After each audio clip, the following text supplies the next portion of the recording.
start recording. All right. Morgan will be back in a minute. We'll repeat this when he gets here. So we left off last time. Everything had just gone to shit, and we miraculously decided that we were going to do the right thing and go back and help save these people from the demon that we summoned.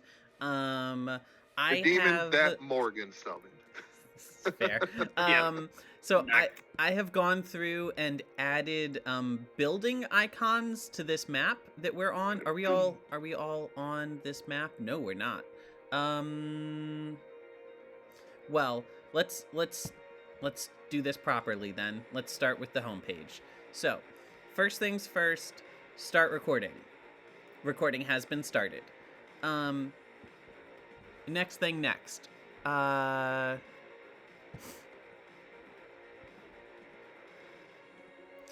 Okay, next thing next. Remember to go over your abilities and your wounds / traumas. Let's all take a second. Hopefully everybody remembers how to get to their character sheet.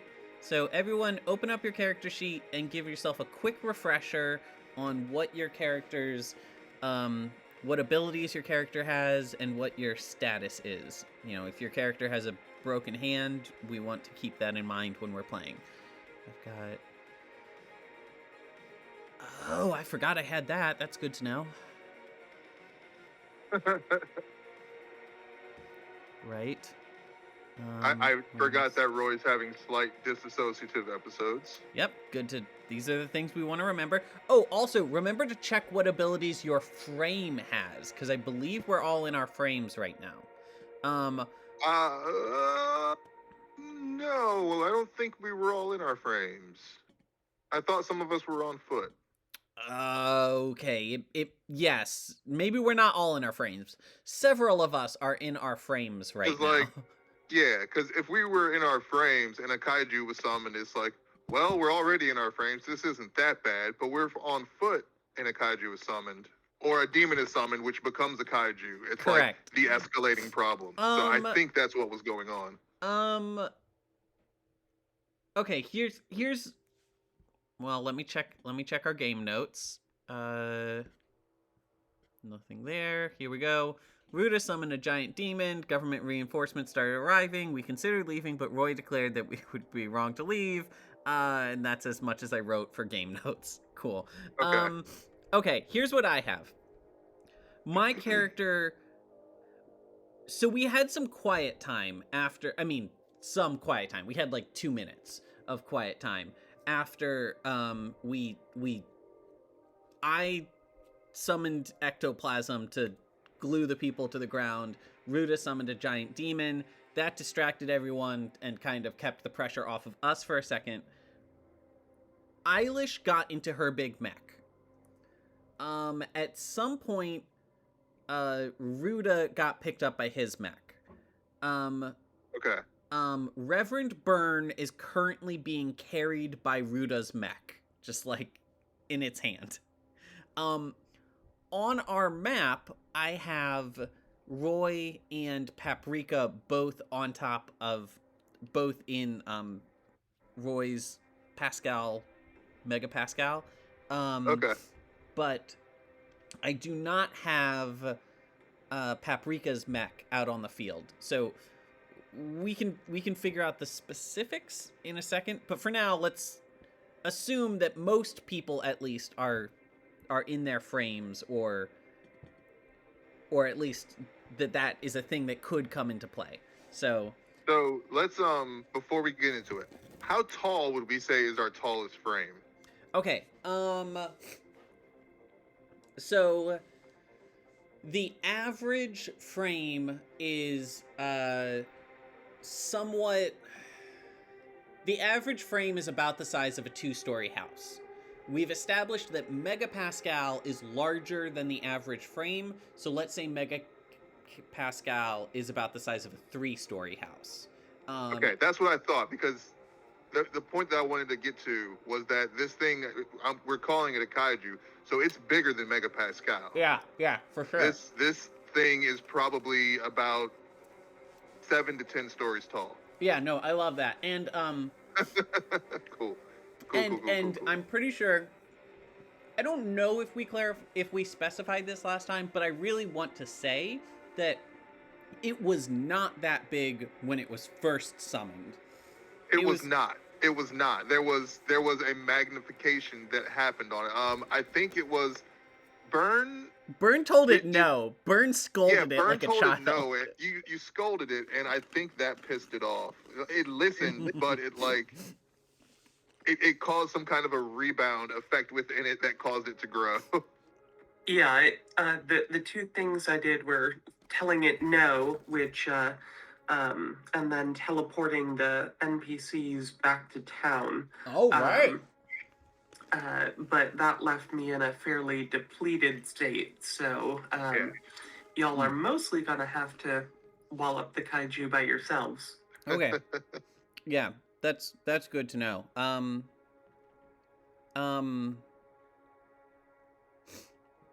Right. Morgan, do you remember what kind of demon this was when you summoned it, or what kind you would like it to be? No, it summons things at random when I do it. Okay. But So for the description, it was pretty nasty. So let's just say this is a demon of impulse, or a demon of compulsion. Makes sense. so And when so, it was told no, its impulses and compulsions went into itself and just magnified its strength. like in a cartoon when you when something is like blowing out air or whatever, and like when you have a hose or something and you squeeze the hose and it starts like ballooning up. It's kind of Yep. like that. Yeah. Okay. Right. So we've all Ruda, have you had a chance to look over what your abilities are and what Jagar's abilities are? Mhm. All right. So everyone is comfortable on that front. And let me double check. I don't think my character has any ongoing wounds. No. I'm good. If your character has any wounds, actually, let's go ahead and say, if your character has some kind of wound or trauma right now, can you shout it out so that we all have it in top of the mind? My character does not. I have Roy's disassociative episodes. Right. Anyone else? My psychic power is a bit depleted. It's not gone, but it's not gonna work so well for a bit. Okay. Yep. That equals spent. Rudy got the demon. Okay. Now let's see. Did Ruda or Paprika have any issues? Yeah, Rudy got hurt by the demon. Ruda got hit. Okay. Do we have like a status injury or something because of that? Ruda has some missing health on his health bar, but he does not yet have any wounds or traumas. Cool. Nope. Okay. I think Paprika's fine. Yep. All right. So we have done all the character stuff. Now we're gonna roll a pregame question. We'll try to keep this relatively brief because I want to get back into that action. If they needed to act like an entirely different person, how well would your character do? What kind of personality would they be the best at pretending to have? Zai, do you want to go first? Yeah. Oh, who just dropped or popped on? Oh, Aeneas. That was. God damn it. I was about to say something that I thought would make her laugh. Hold on a second. Somebody else go. Okay.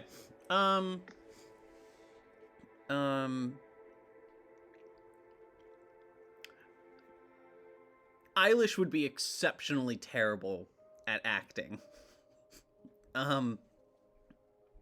Yeah. I will go ahead and say, I feel like, because I'm looking at that second question, what kind of personality would they be the best at pretending to have? I feel like Eilish can technobabble with the best of them.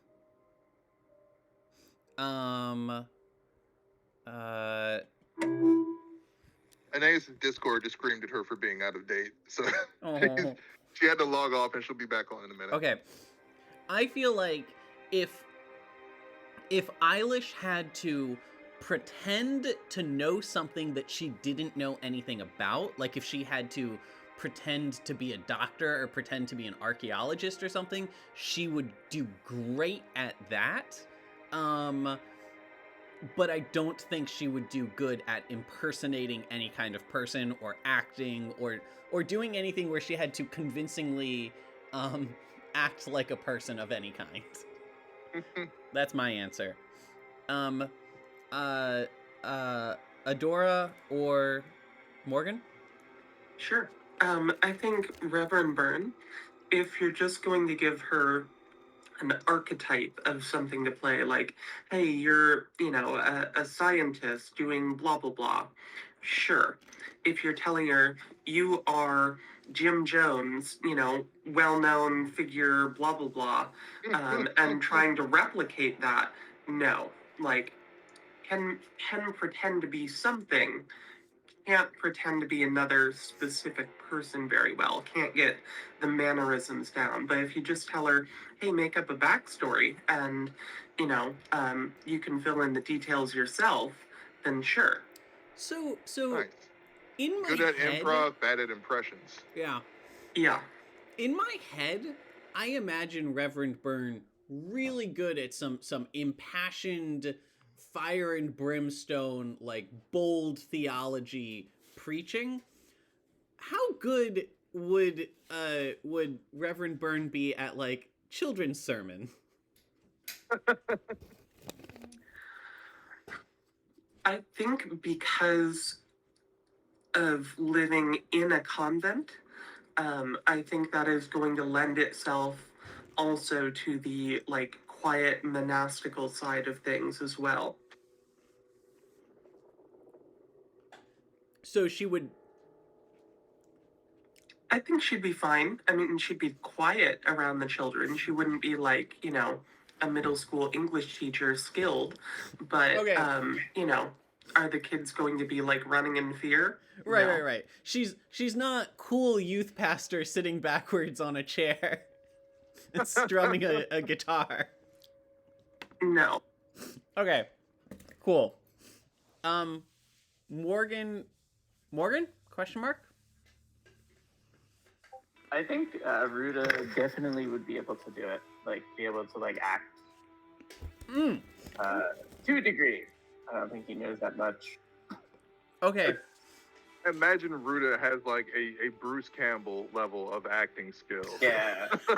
Like, he can do exaggerated performance, like slapstick stuff, like probably slapping himself in the face with all four hands at once. Wow, Yeah. I love the idea of of Ruda as a like Army of Darkness Yeah. style my acting. God. Like pulling the back of his own collar to flip himself over. Right. I have an extremely important question. So Ruda, what was Ruda's wrestling persona name again? Oh, fuck. I can't even remember. It was something Can anything Mexican. remember? Or I remember Like that a it was very like luchador luchador. Yeah. Okay. Well, my question is, did Ruda immediately, like, first time he went out there, know what his wrestling persona was going to be? Or was there, like, a year when he was just starting out where he was trying out different personas? Is there like a deep web video somewhere of Ruda being like, and in today's Impersonator. performance, I am Le Frenchman. Yeah, so Ruda studied the tapes. You know, all of the WWF and WCW tapes. Studied them all.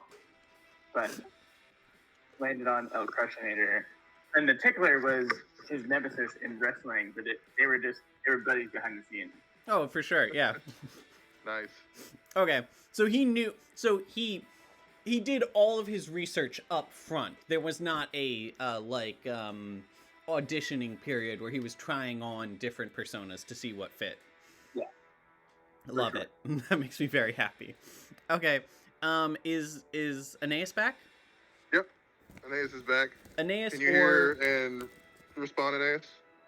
Yeah, it seems to be fine right now. Yep, we can Okay. hear you. Cool. So I was giggling because so Roy was an assassin, so he's like disguise and misdirection and impressions come very easily to him.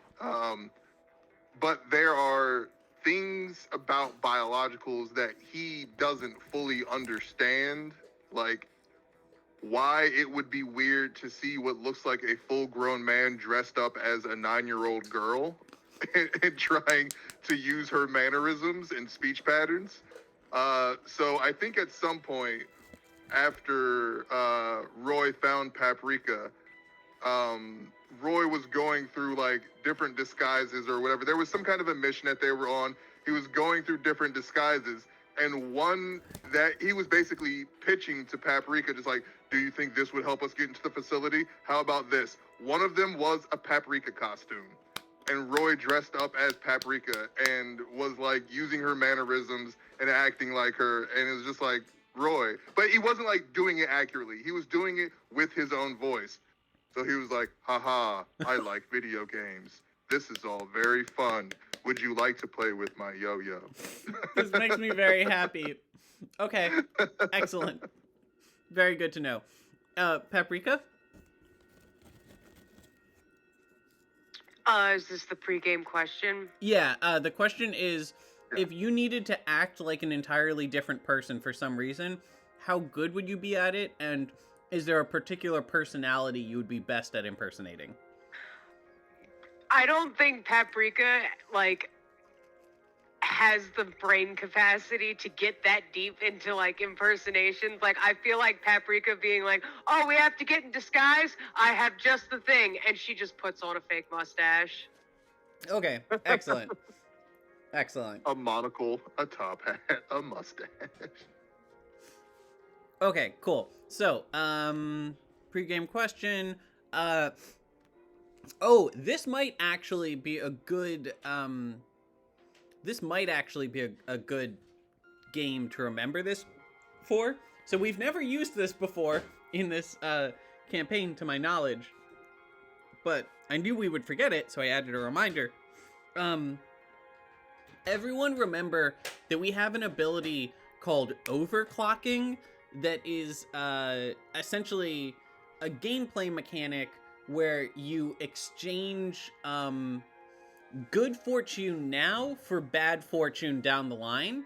So the way overclocking works is if at any time you fail a roll and you really, really need that roll to work, you say that you're going to overclock, and that roll automatically succeeds. Specifically, I think it said it automatically like moves up to the next level of success. So if it was like an absolute failure, it goes up to like a partial success. And if it was a partial success, it goes up to like a great success or whatever. But in exchange, as soon as the scene is done, you suffer an immediate wound or trauma. So it's like you're pushing your body or your mind or whatever harder than it should be able to handle it. And you're gonna pay for that down the line. So keep in mind that we have that, because this seems like the kind of game where something like that might come up. And now, unless anyone has any questions, I'm moving us over to our roadside encounter map, where we're gonna get started with where we left things off last time. All right. Okay, so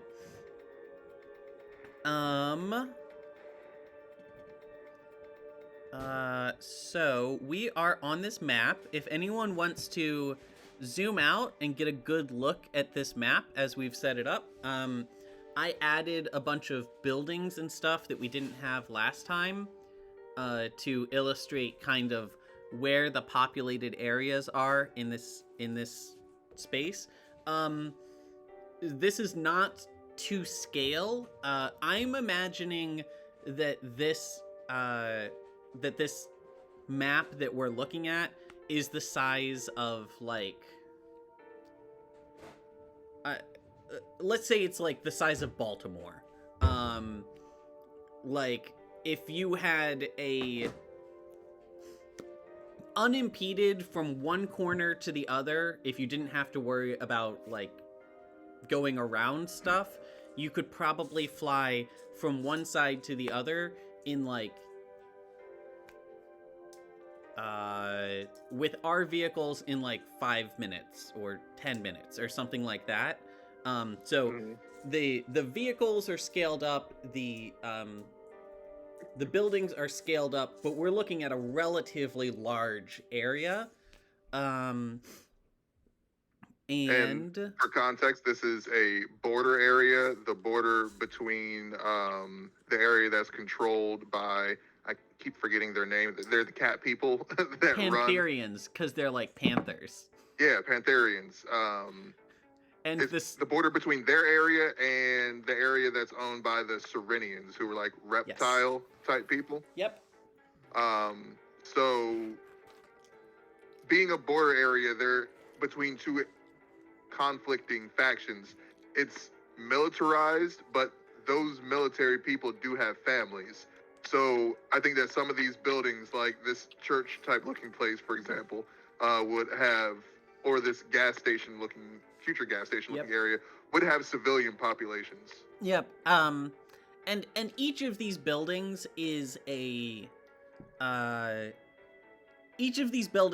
not, it's more than like a single family home. Each of these buildings is like a small community center with let's say we can assume on average maybe like 50 people, something like that, living in each of the buildings that we have on this map.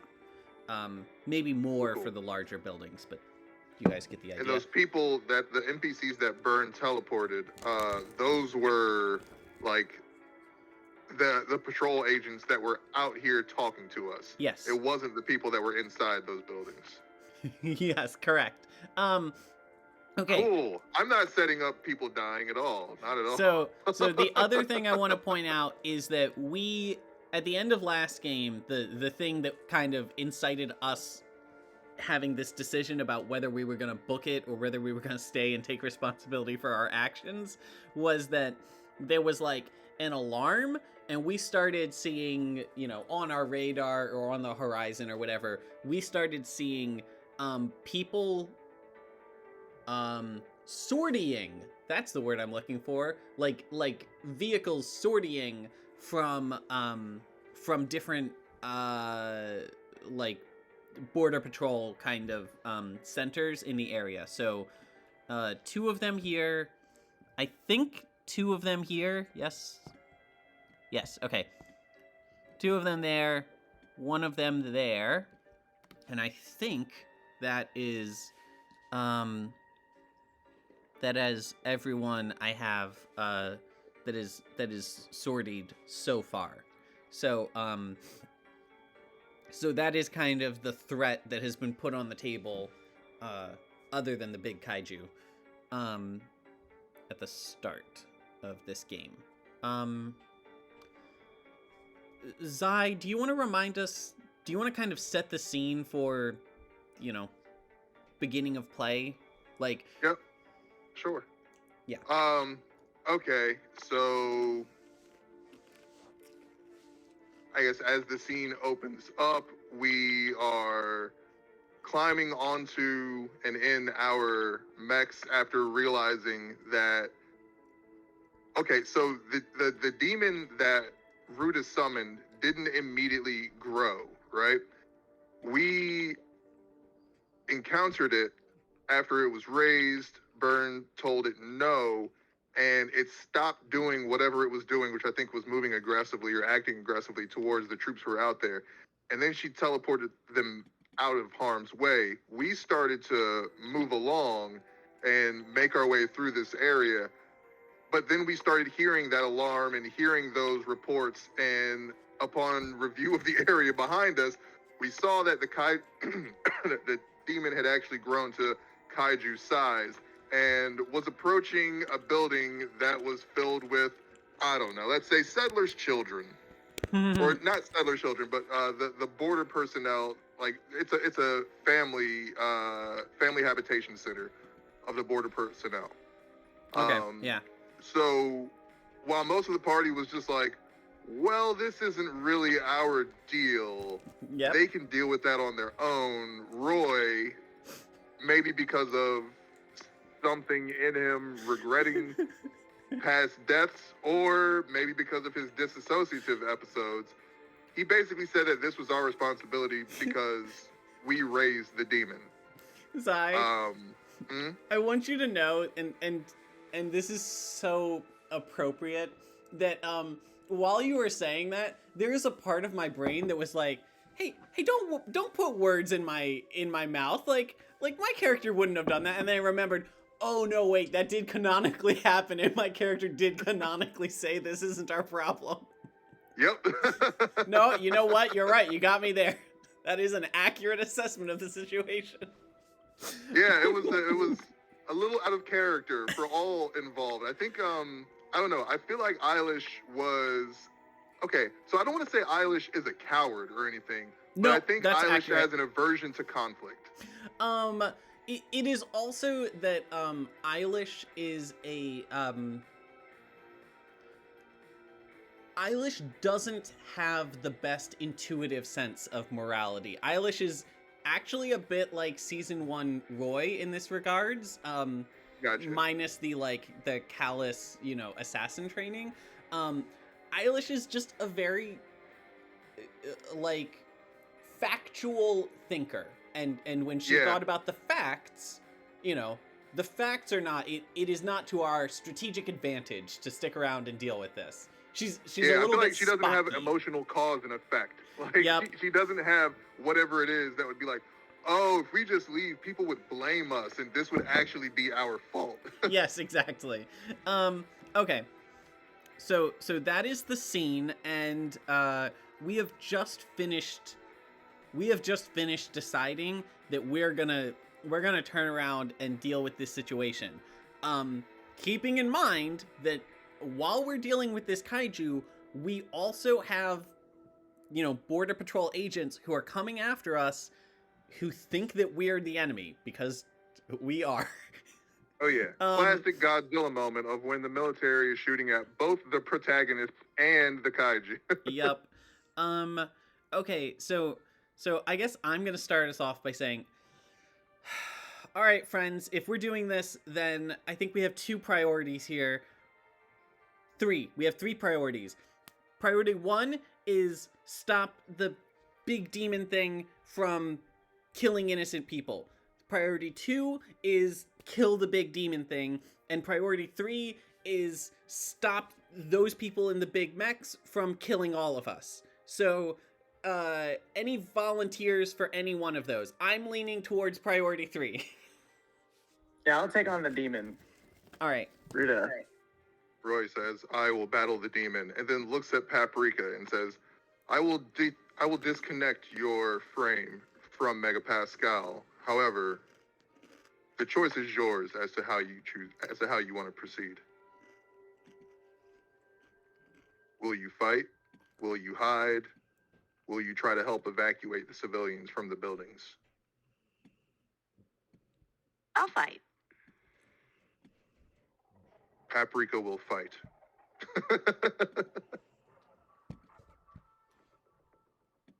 Okay. Cool. So I think while we're discussing this, the kaiju moves closer to that area and just starts smacking the side of the building. Like I feel like this. So this thing is like it was a demon of impulse or compulsion. So it's kind of crazy and just does stuff. It's not like mad. It's also not like bloodthirsty. It's insane. It's kind of crazy. It's just smacking the side of it, like as if somebody's smacking their little brother. It's just like, stop letting me hit you. Stop letting me hit you. Okay. I want to add a layer of character to this this demon. So we've established that there are 4 demon princes, which I literally just lifted whole cloth from Warhammer 40k. There's a demon prince of war, a demon prince of knowledge and mysteries and curiosity and stuff, a demon prince of sensuality, and a demon prince of life, death, and decay. So this is the kind of demon prince of nature. And I think that 3rd one is what we're dealing with here. So I think that it is. I think that's Not a good. the, but a, right? It is not the demon prince. It is a demon under that umbrella. Gotcha. So the umbrella of it is kind of I think that it probably has some visual characteristics of like mushrooms going on, where I'm imagining like one of those big fat bloated mushroom caps that looks like it's about to pop. Yeah. That you know, on top of a like humanoid frame and everything. And that probably, you know, it has an impulse. Both it has a lot of like animal impulse, like an impulse to eat, and Yeah. I think the other thing is because it has some nature elements. I think that it is probably spreading like fungus like corruption everywhere it steps, and part of what it's doing. Because there's a lot of lichen. rocks around here. I love and lichen is hardier. I love lichen. Like big black purple, like pulsating lichen moss kind of stuff that is growing around everywhere it steps. And as it is like punching this building, every time he hits it with its fist, you just see like splashes of like black goo that flies out, and then wherever it lands, it just starts expanding out into this like fungal licheny corruption stuff. So that's the situation. I'm going to go ahead, and because I see people coming out of this southwestmost place, I'm gonna start booking it down that way. So I'm flying past him and cutting around towards them. I'm just setting that up, and then I'll deal with the action in a second. Who wants to deal with the big guy? Okay. I'll deal with the big guy. All right, Ruda, what you doing? The guy's gonna go at it with I'm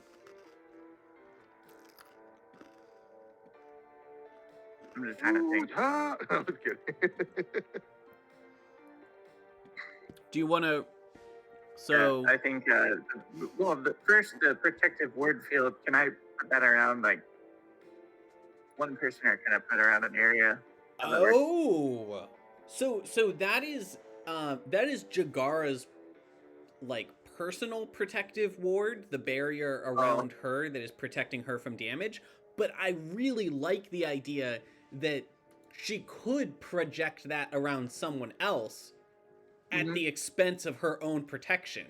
So it's like she could take her own little personal force field and put that force field around someone else. Yep. You want to do that? Like, just the part of the building that the kaiju demon is hitting. Mm-hmm. Yep. So if you want to go all hero mode, you know. I love that. So that's what you're doing? Yeah, that's what I'm gonna try it. What do I have to roll for abilities? So I'm gonna start by just moving your guy over there, and then let's see, take an action. This is going to be let's see, is it going to be metal? Is it going to be setup? Is it going to be head to head? Negotiate, navigate, research. I think this is metal because it's trying to do something and you're trying to stop it from doing something.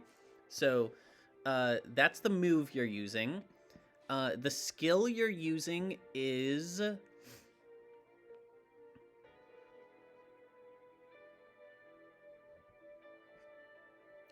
I feel like it's something to do with either heart or soul. Um. A cult? Maybe soul occult. I'm just checking your character real fast to see if there's one of those that you have a higher stat in than others, and we could justify that. Definitely Oh, a yeah, cult. okay, you're real good at occult. And I think that occult is kind of the catch-all for spellcasting, so yeah, let's go with soul occult. Okay. So it is currently standing in the area where I cast a like corruption field at the beginning of this of last game. So I think that actually might give you disadvantage. Uh-oh. If anybody disagrees with me, then let me know. You cast say that again. You cast a what field? A corruption field. My character uses like dark magic, and I when I was trying to stop those people earlier, I summoned corruption, like black, like evil essence from the warp, to wrap up around them and created kind of like a hell bubble in that region. Around the kaiju or around the people? Around the people, but it is in the spot that the kaiju is now standing. Oh, okay. Friend, got the abilities that I see on the list are completely unfamiliar to me. I might have the wrong character selected. What abilities are you seeing? Mega antimatter cannon? Yeah, that's Pascal. Or Giga Ah, Pascal. you do have the wrong character selected. I don't have the guy selected. Yep. So you want to click on Ruda. Oh, Yep, and Ruda is just north of the big demon guy. got it. And then go to your frame section.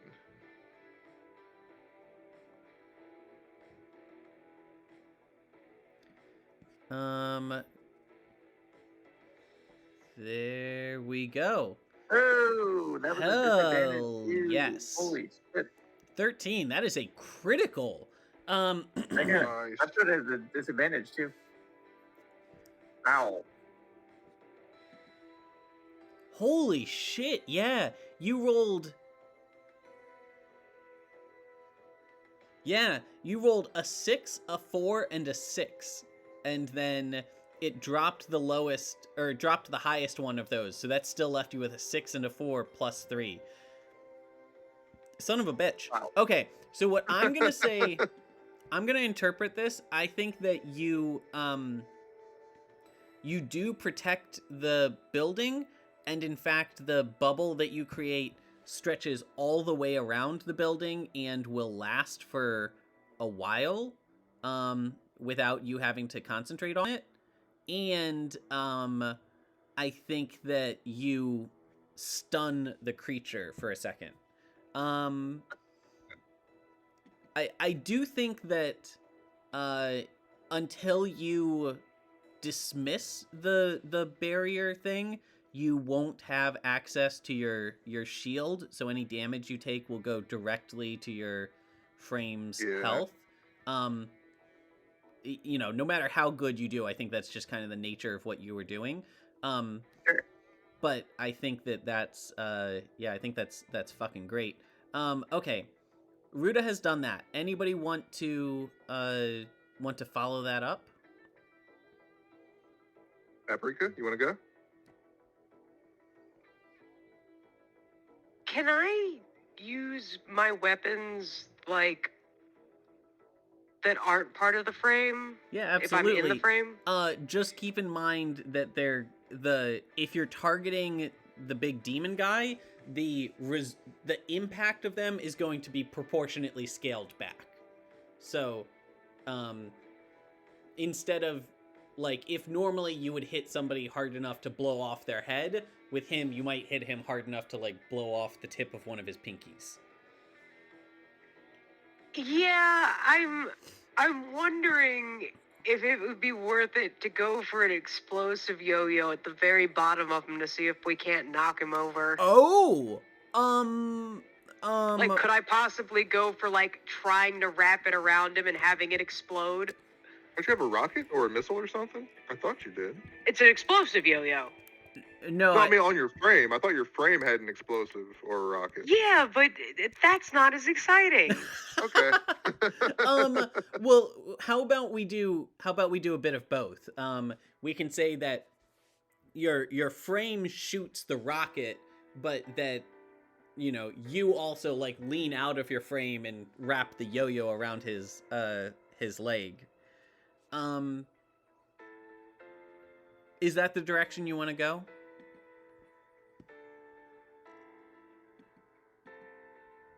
Anais? This begs the question: can my frame just act independently without me, or do I have to be in it? No, you have to be piloting it.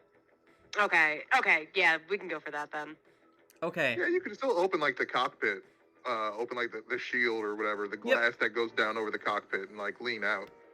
Okay. I was totally thinking about just using my frame as a distraction so I don't get hit as much, but it's fine. So here is the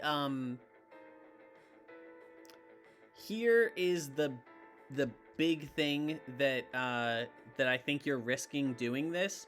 I think that if you weren't using your yo-yo, you would have very little chance of like knocking him over.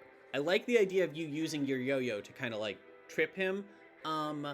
I think the thing you're risking is if it goes badly at all, you might lose your yo-yo until it can be repaired or rebuilt. You all right with that? Yeah, totally. Fuck yes. All right. Do the roll. This is a whatever it's called, head-to-head roll. Oh.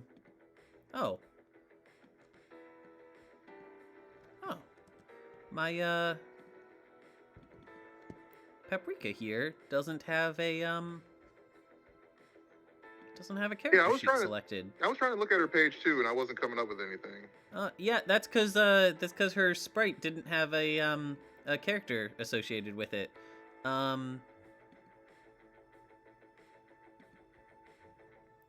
Use select the token. Yep, I just did. Okay. Are you good on doing the roll, Nace? Yeah, I always get stuck up on what skill to use. I feel like Street Fight would be good for this because absolutely, I'm trying to do something. Okay. Yeah, Street Fight is kind of the like fighting dirty catch-all.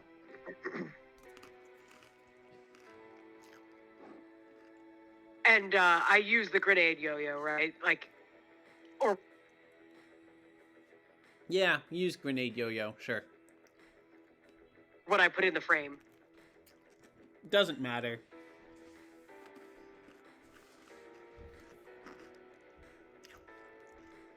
Holy fucking shit.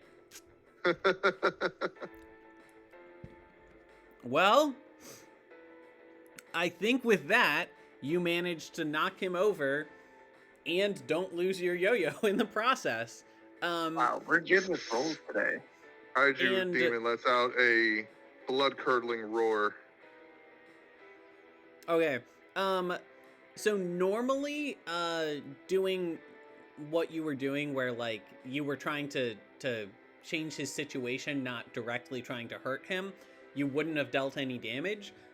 Because you rolled a 15, you deal damage too. Let's see. What is your T1 harm? I think that means... Oh, goodness. Attack an enemy. Okay. So that means 2 points of harm.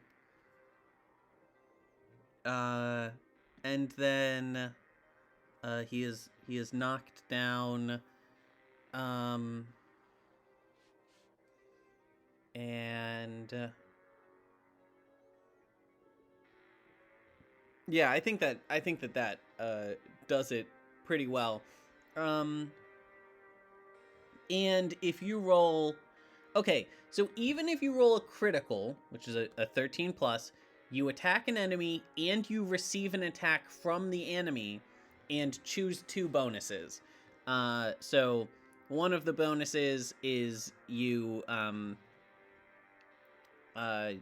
create a forward, which is you knocking him on the ground.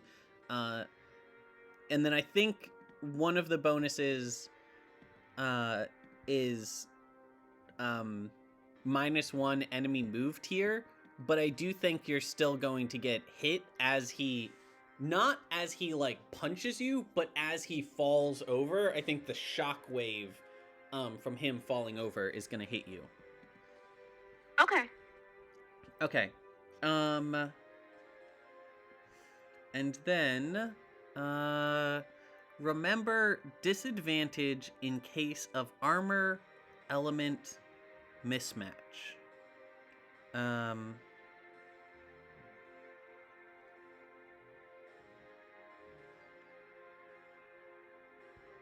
How much did he hit me for when he fell over? Right, that's what I'm trying to figure out. Sorry. Oh, okay. Trying to wrap my head around how things work. So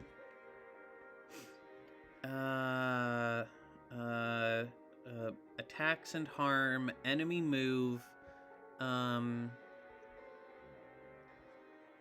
critical move, modifier, okay, standard move.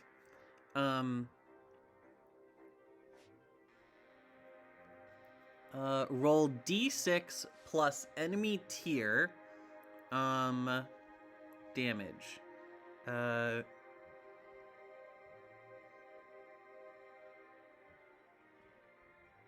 1, 2, 3. Okay. So,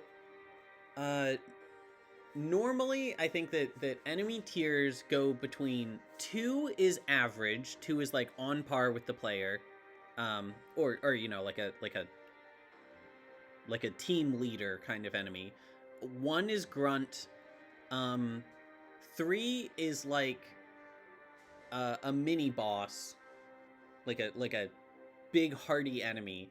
And 4 is like boss. I think that we're saying this is pretty fucking hardy, so I think this is a tier 4 enemy. Oh, absolutely. So the damage we're dealing with is going to be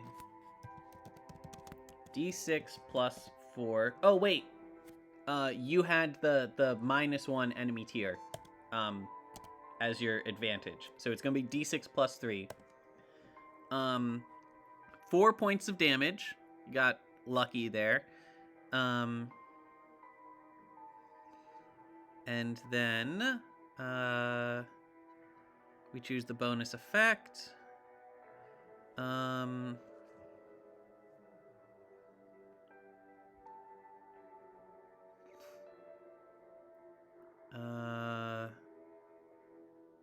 Oh, I know the bonus effect I want. Okay. Is the bonus effect something bad that happens to me? Yeah, so okay, because like I also had an idea for it, but I want to hear yours.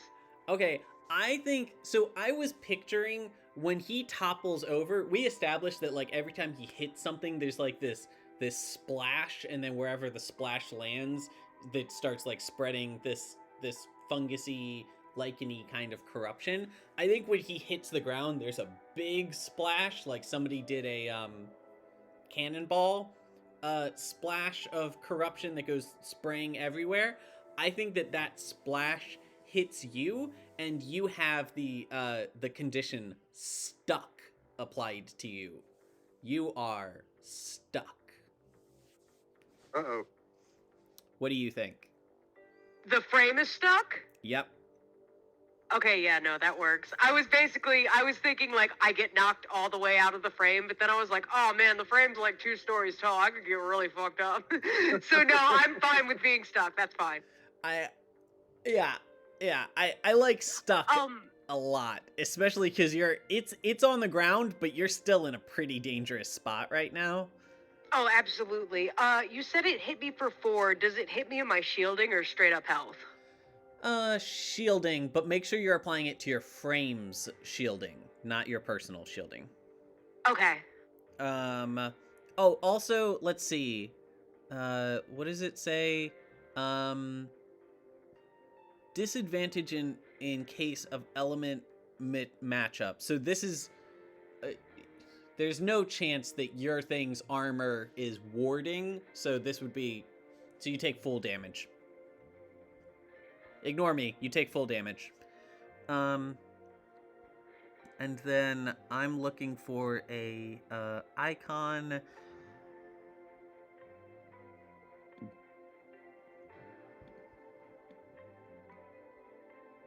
Oh god, everything is so tiny. Okay, so your mech has a tiny little rope at the corner of it that is the icon in our case that means stuck. You are stuck in place. I see it. Okay. Who's that mech behind? So Oh no, her mech can go into 2 forms. I Yep, forgot. that's right. Okay, so let me go ahead and tip this guy on his side to remind us that he has been knocked down.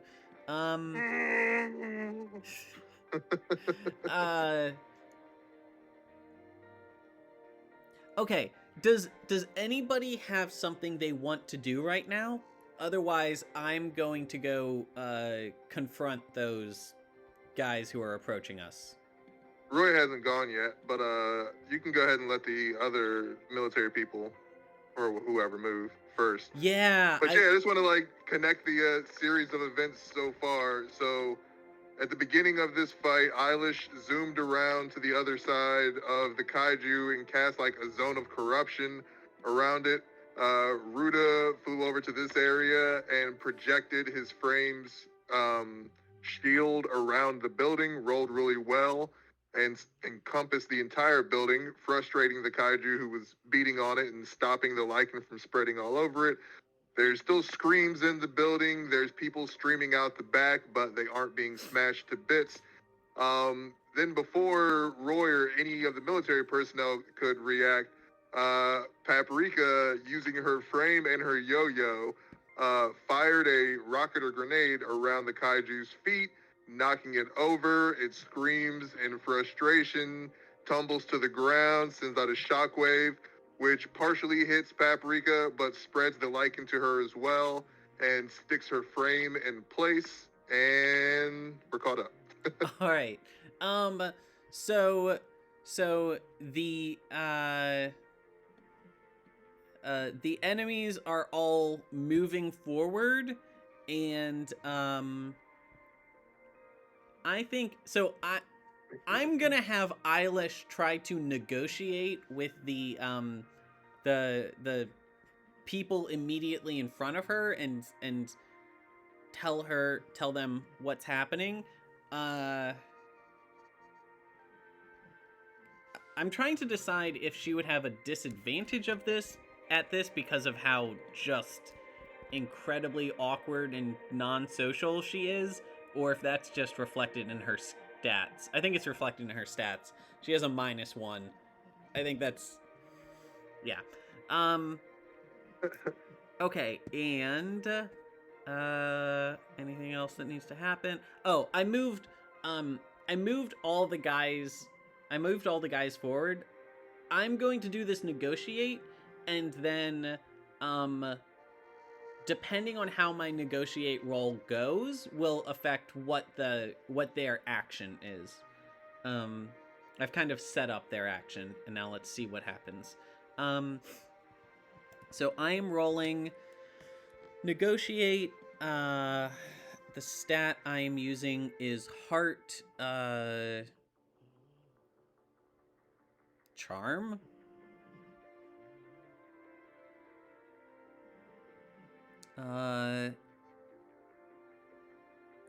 Yeah. Okay. I'm not using any kind of ability, and I do not have advantage or disadvantage. what is my argument? Okay, I think We're trying to help. yeah, I literally think that they are, they come up and they do a like stand down and exit the ship, like we're here to arrest you, whatever kind of thing. And Eilish says like, okay, I know you don't believe me, but we're really trying to help right now. We're fighting that thing, and we need your help to get the people out of here safely. Please help. And then let's see what happens. Sounds like something a Ceridian no. terrorist Oh would my say. god! Oh my god! Oh no! Is there any way that any of us can Get assist? down, you scale lover. I don't think anybody could help me now. I rolled a 1.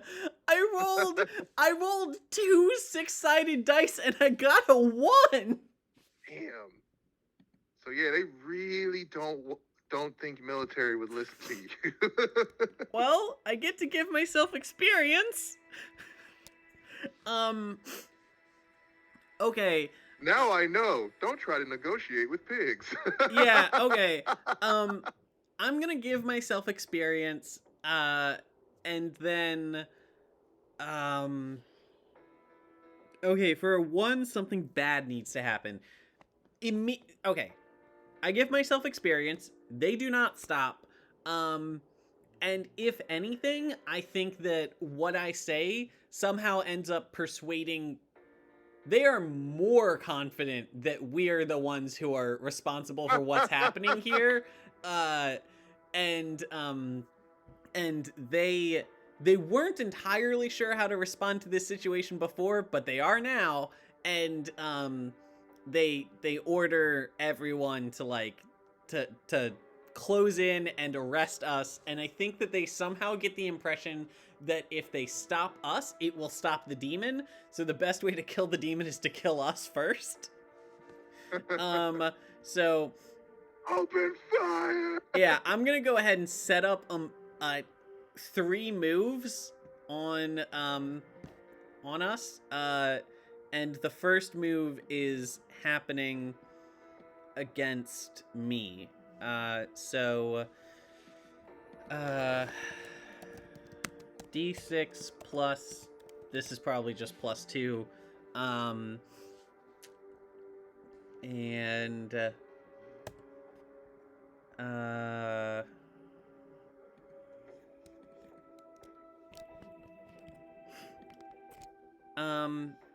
okay, I'm gonna just be working out the math on, what kind of damage I took.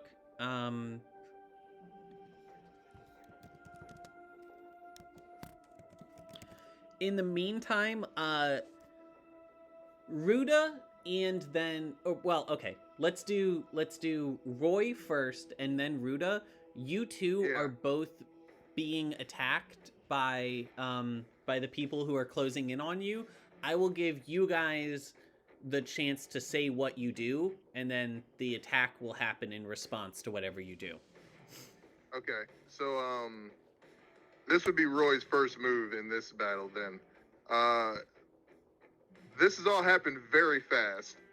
Roy's in view of Eilish is now obstructed by the fallen over kaiju, and Roy just starts hearing gunshots, and Roy is not sure what is going on. So he shouts to the military personnel, "We are trying to help.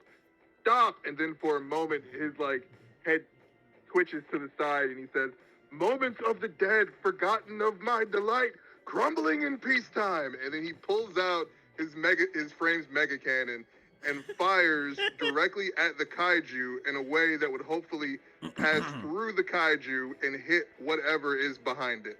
Oh goodness! All right. If it was that strong, if it rolls that well. Yeah. I need to bring back up my character page. 1 sec. Okay. So my character has the mega antimatter cannon. Yeah. I took 7 points of damage to my armor, and I'm gonna figure out what the what kind of consequence I have to face.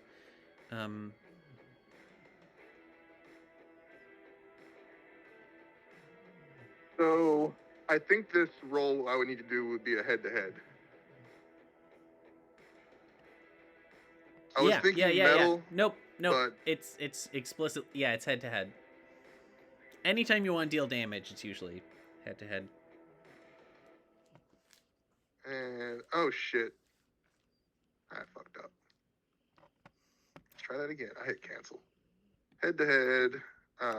Wait, what? So while you're typing that in, I'm just gonna say I picked my consequence that my character faces, like the enemy's moves extra effect, and it is the digital equivalent of dazed. So I think that in addition to bombarding me with like cannon shells or whatever, they also get some kind of virus into my system that makes my system like unresponsive for a second. Ooh, your frames system? Yeah. Word. So, would I have advantage on this at all? You're shooting a guy who is downed. I think yes. And I think that will kind of use up the advantage of him being downed. Yeah. Nice. Roll to 15. Gee, what? Okay, the past 3 rolls, we had a 13, a 15, a 1, and a 15. Do your thing. Yeah. So the mega antimatter cannon's blast passes through not like the head completely killing the kaiju or anything, but like a part of the kaiju. Let's say the shoulder and the leg. Oh wait, So, actually, like- I really like it passes through the head and just completely disintegrates it, and then the head starts growing back immediately. Okay, let's do that. So it passes through the head. We won't get to the growing back part yet, but it passes through the head and goes directly into this guy on this side as well. I don't know if we're going to do like damage or anything, but I think if nothing else, it should definitely like stall them from further attacking Eilish. Right. And I think it also got the military personnel's attention. Yep, for sure. Because aside from the kaiju, Megapascal is the biggest thing here. Yep. And I need to put on more music. Okay.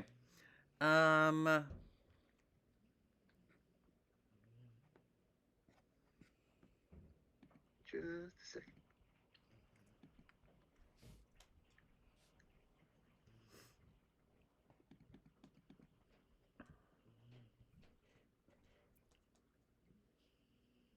Here we go.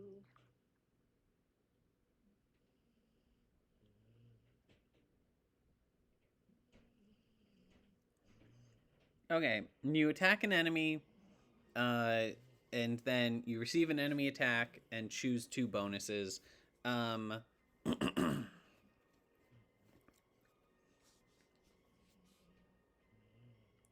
Okay, so Zai, you choose 2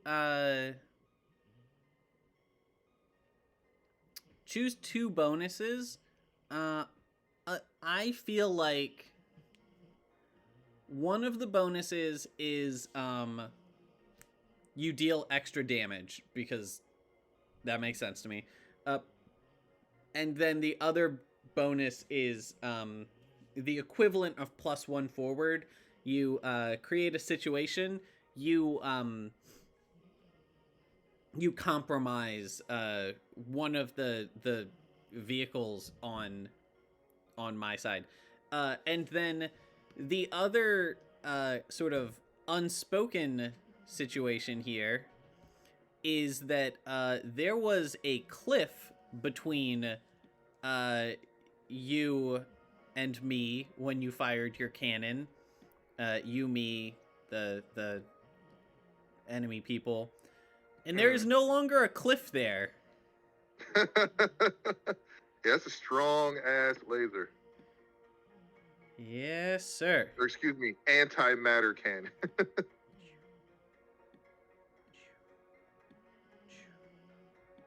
So when we say that one of their mechs was compromised, what does that mean? Like it's more susceptible to damage, it can't move, it can't use weapons. I think one of its I think you've like taken out one of its legs and it is unable to participate in combat pending something. Pending Cool. something happening. Okay.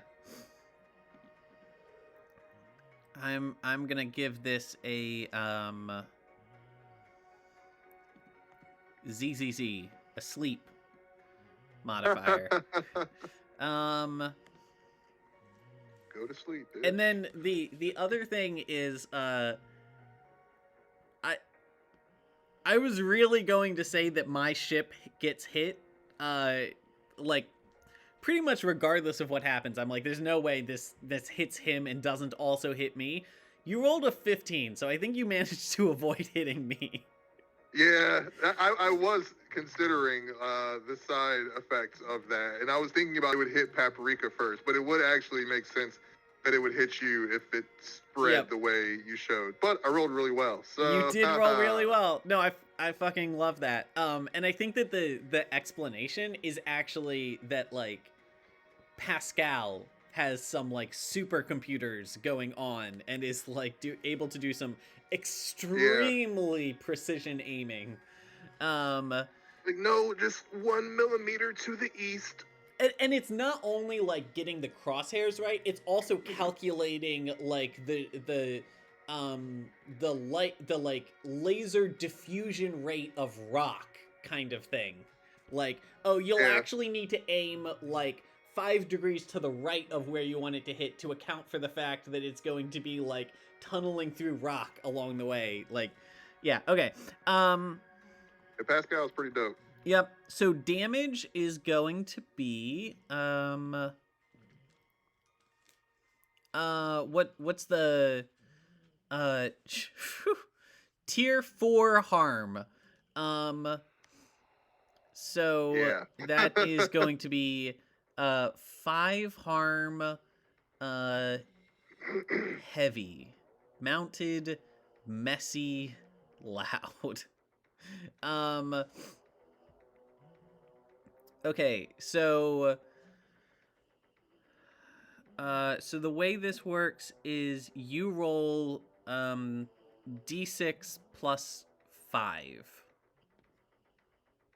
for damage.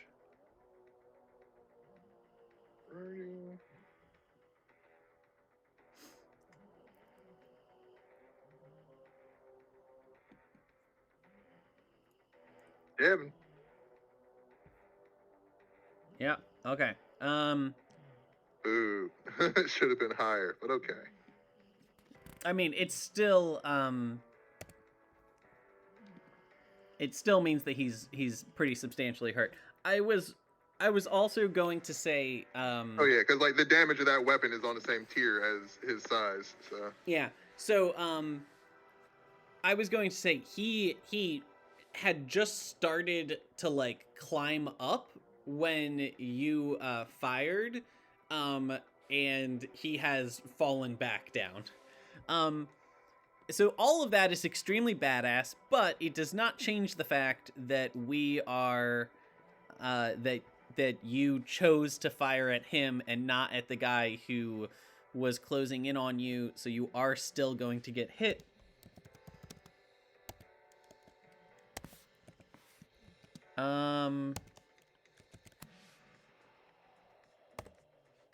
Okay, so you take 5 points of damage. Make sure that damage is applied to your frame, not to your personal health. And then what kind of impact, what kind of extra effect do you get? And that hits the armor first, right? It does. Okay. I will give So I'm down to 4 armor um on the frame. What did he shoot me with? Like, or was he like, was it a melee attack? Was it a projectile? it was a laser attack. What kind of armor does your thing have? Is it just physical armor? Is it armor, shielding, or warding? Plating? It says protection type armor. Yeah, okay. Yeah, so that means you do not have any particular resistance to elemental damage. So I will give you a choice. Either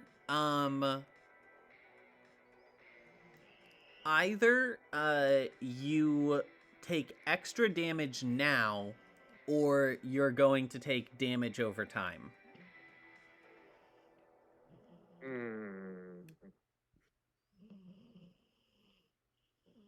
Extra damage now. All right, you take 4 points of extra damage. All right, so the armor is busted.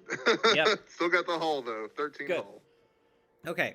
So your armor is popped. Right. And by the way, the thing that was firing at you, you'll actually notice from the sprite, it has a very similar shape to Gigapascal. That is a complete coincidence. They're developed in different parts of the galaxy. It just maybe like whatever developer made this thing had seen the model series that Gigapascal like was from or something, and it inspired them. But like it just total coincidence that they're very similar kinds of ships. Okay.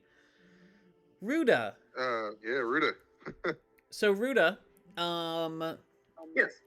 you have you just created a bubble around this thing, and then I think you've been watching as all these things are happening around you and kind of trying to decide what your next thing is. And as you are doing this like little turnabout, getting a feel for the situation and deciding what your next order is, as you finish turning around, you see that these 2 frames that were, like halfway across that field are now directly on top of you. One of them is squatting low and aiming a cannon at you, and the other has flown up into the air and is descending on you with its big halberd. What do you do?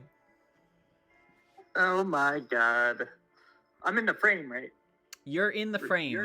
Also, I will note, you are currently holding Reverend Byrne in one of Jagara's forearms. Yeah. So I'm gonna try to have both of them in gravitic manipulation, just so I can like. One thing to consider is your thing currently has no shielding because you used your shield to protect the building. Okay, so I can't even use that. You can turn that off. I have to like get out of the way. You can choose to stop putting your shield around the building, and it'll automatically pop up around you. But if you do so, the building won't be protected anymore. Now, granted, the thing that was attacking the building's on the floor, so maybe it's not as big of an issue right now, but, decide accordingly. I turn to Ruda and say, have you heard of the fastball special? Oh, God. No. That's actually very surprising. Also known as the Hulk and Wolverine move? Yes. Ruda just stares blankly into space, trying to understand what you're saying. throw me at him.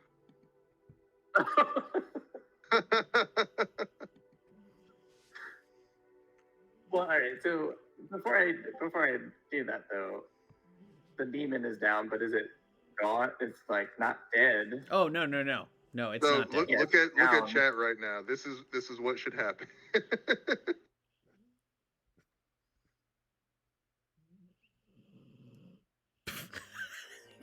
That was so Fastball anticlimactic.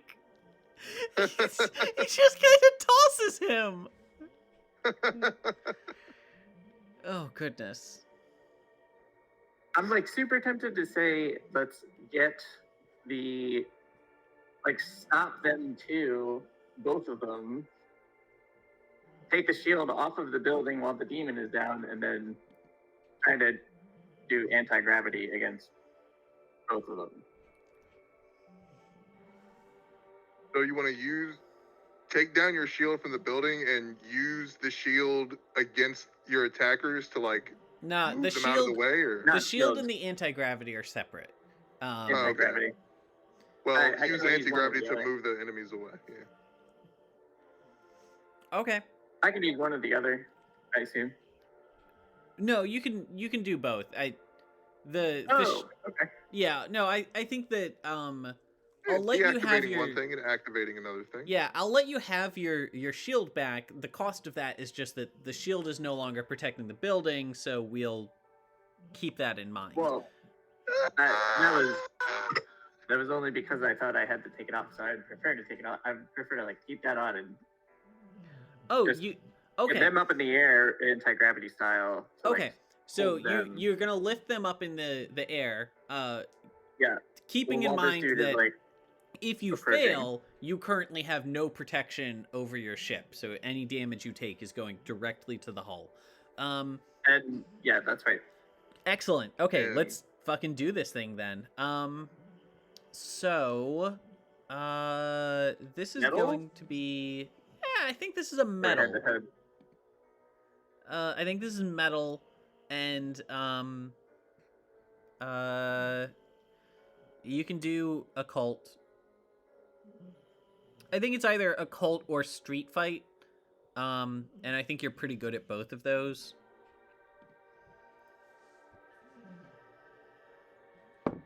Is there advantage or disadvantage?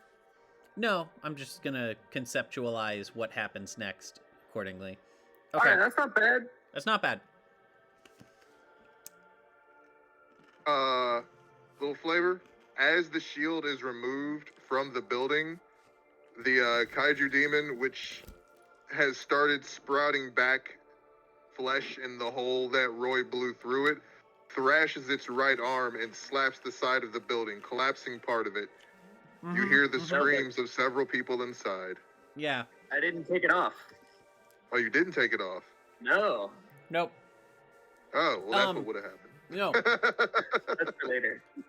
I think that we can still say that happens. You know, he slaps the building, and the building shakes, and we hear screaming inside, but the people who would have died are not dead. People are continuing to stream out of the building. Okay.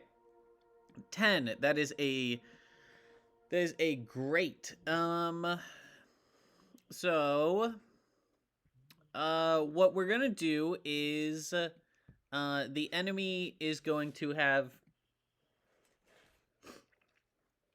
instead of you getting hit really hard by two enemies at once, the one who had jumped up in the air is not able to hit you whatsoever.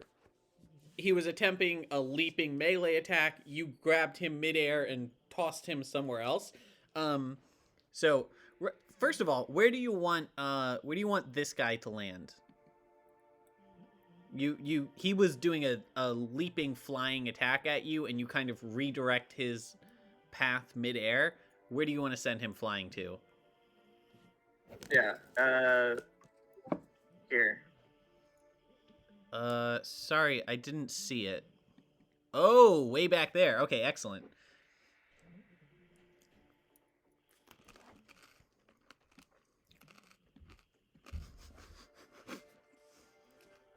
Keeping in mind the scale that we're talking about here, that's probably like more than half a mile away. So I'm pretty sure you just see this guy like flying out into the horizon.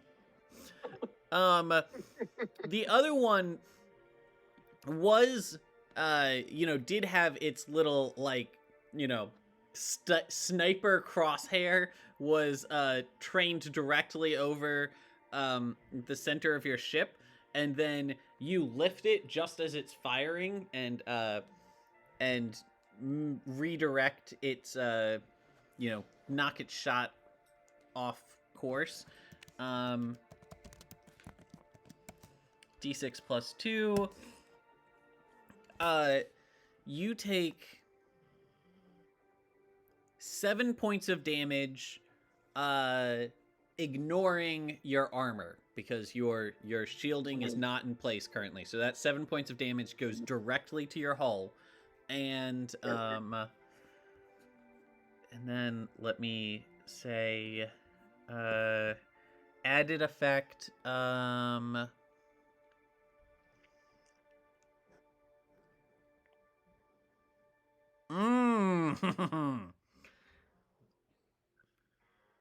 I don't like that laugh. I'm gonna give you a choice. I think I'm gonna make this my standard MO every time I do one of these. I'm gonna give you guys the choice between the bad thing that happens. Either the stray shot hits Reverend Byrne as well as your frame, or it does both physical damage and resources damage, which would mean that it it essentially means it would knock one of your weapon systems offline. Alright, well, I don't want to hurt Brain, so the second one. Okay.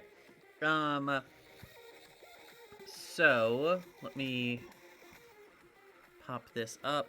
Frame. And that was 7 points. Okay, so this damage is going to be applied to your reserves. Once that damage to your reserves is completely gone, you're going to lose access to one of your abilities, but you're not quite there. So this essentially means Jagara herself is really tired. Whatever happened, it's like a gut punch where it winds you. Jagara is winded, but has not directly lost access to any of her abilities yet. But probably the next thing that hits her, she'll lose something. Okay. Who hasn't gone in a while? Reverend Byrne, what do you want to do? I would like to utilize my power armor to leap onto the neck stump where the new head is growing out of the demon. Oh, fuck yes. And negotiate. Oh, goodness. Okay. I'm scared. You go home, and you don't die. How about that? Okay. This is very good. This is very good. Make a negotiate roll. Oh boy. As long as it's not Eilish rolling it.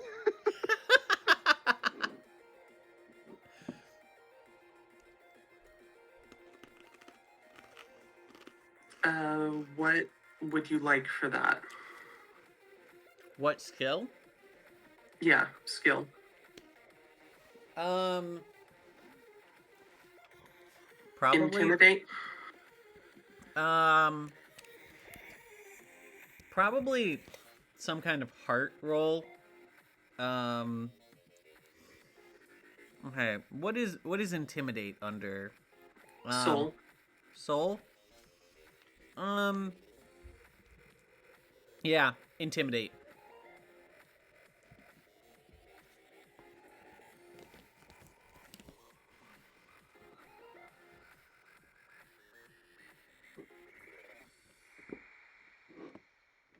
crud. Uh-oh. Is the 6 fail? Ah, yeah. Hmm. Oh man, I forgot. Oh, actually, hey,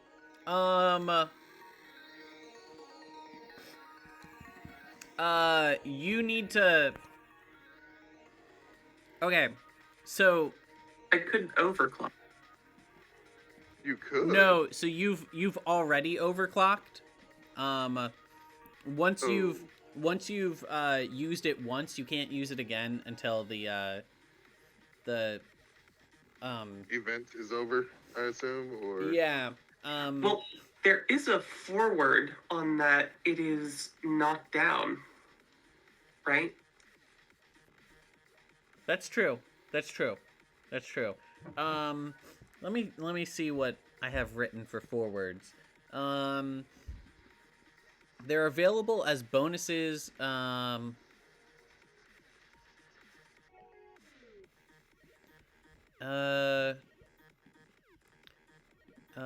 forward is a resource that can be used to gain advantage on a roll. So this is just gonna be we roll one more d6 and replace your one with that. So Sure. Either of us working that improves it. you rolled yours first. So that would have taken it from a Fail to a great. 3 plus 6 is 9 plus 2 is 11. Yeah. The subject complies to your request, but you must pay a price. And then you gain a bonus. So considering Also, the bonus considering is that the they seem to see that I told the demon to go, which is a good thing. And maybe the people around us like us maybe a little better. considering the kind of narrative weight of what your request is, and that you had a kind of like injury to your psychic abilities to begin with, I don't think you banish it altogether, but I think that you shrink it. I think it's the equivalent of doing like, you know, 1 or 2 like health meters worth of damage. I think that you shrink it down to down back to like its original size. So now it's just like regular frame sized. How do you feel about that? Yeah, that can work. Okay.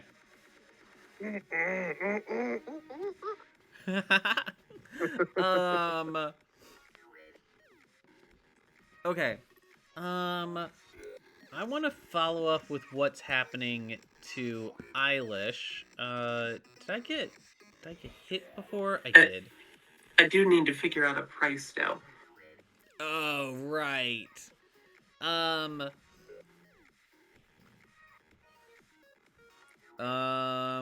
I kind of want to say that the price has something to do with the fact that like you were standing on it, and like you, oh goodness, how would you feel about you get kind of like sucked into its body a little bit? Ooh. Sure. Yeah. So anybody who attacks it is gonna have to be real careful if they don't want to hit you as well. And it did shrink, right? It did shrink. Yeah. It's gonna be difficult. I've got armor on all the time. It'll be fine.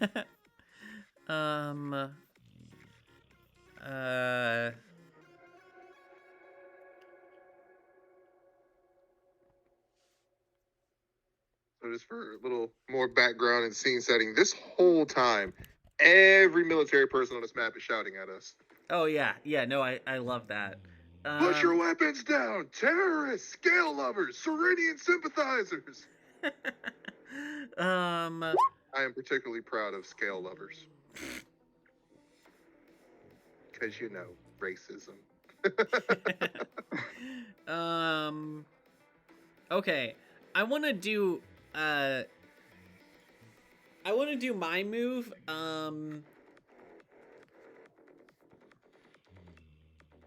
Okay.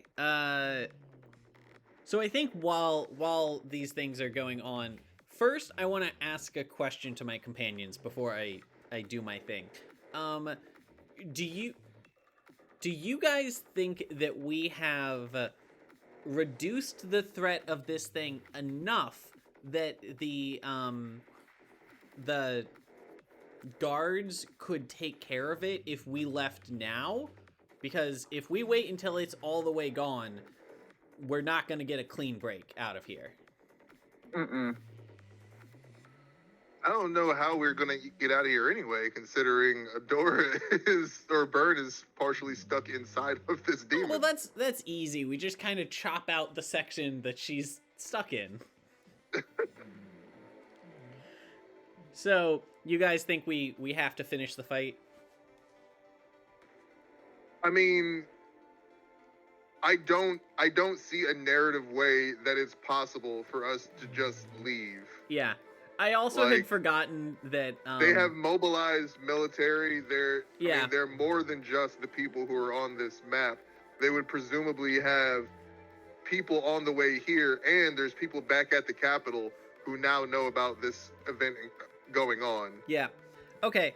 I had also forgotten that Paprika was stuck in the goo too. Yeah. We're in a real pickle, a lot of us.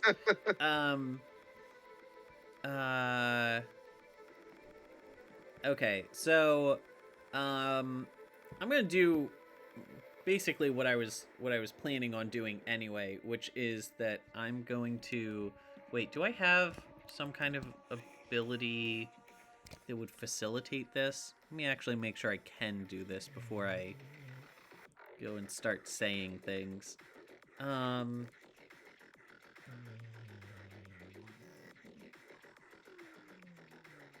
Yeah, okay, I was going to try to do a thing where I, like, hack, as many of the nearby, robots as I can, and try to, like, disable them so we can try to finish this situation with as little bloodshed as possible.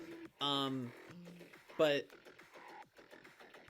I don't think I narratively have the capability of doing that right now, not in a meaningful way. So I'm just gonna try to blow the head off of this this guy that's, like, right on top of me, his robot.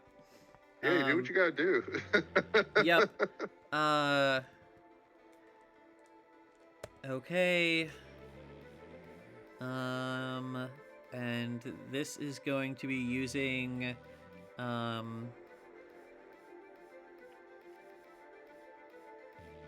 yeah, I'm gonna use my sword for this. No advantage. Well, alright. That is a reasonable roll. That is a nice middle of the lane roll. I can work with that. Not a 1. Yeah. It's not a 1, it's not a 15, it's just a nice normal roll. I hit them, they hit me, I choose a complication.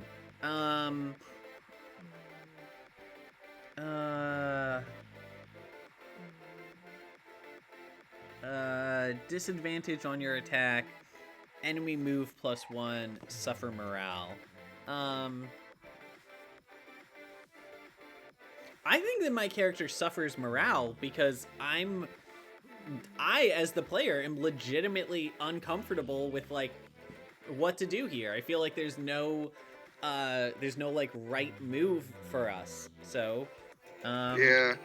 I'm gonna go ahead and do an attack, receive an attack, and then suffer morale. So the attack is 4 harm. I'm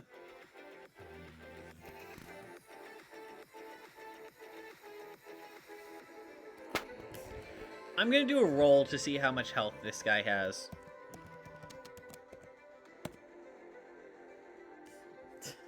Fucker.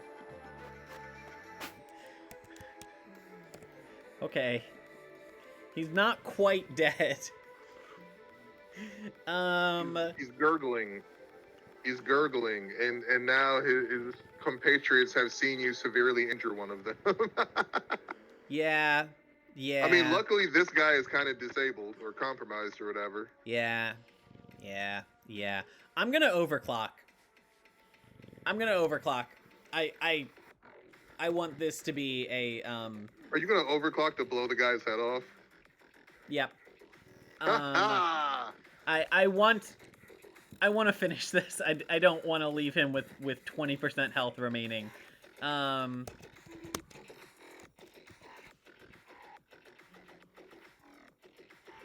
What is my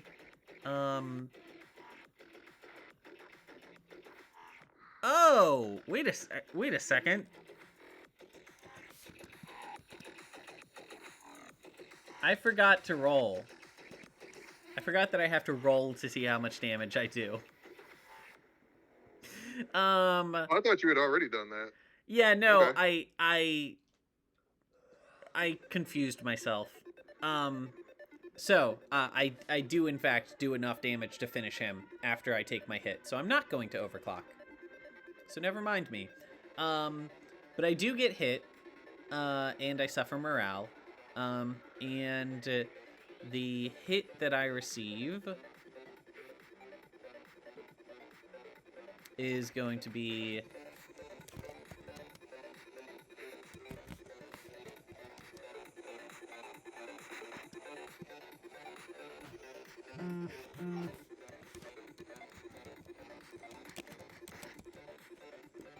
Alright, I take 5 points of damage.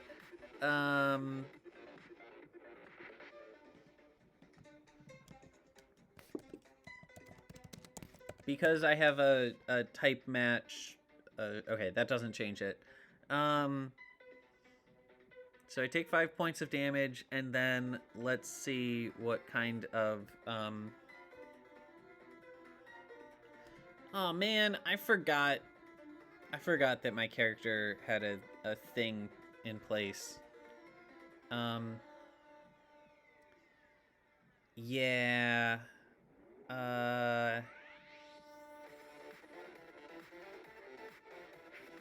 Okay. I'm gonna go ahead and say that the effect here is similar to the one that happened to Ruda, where it affects my my reserves as well as my physical health. And I'm going to go ahead and use that to account for the status effect that I had in place before. So I'll give a little bonus to the damage to my reserves. Fuck.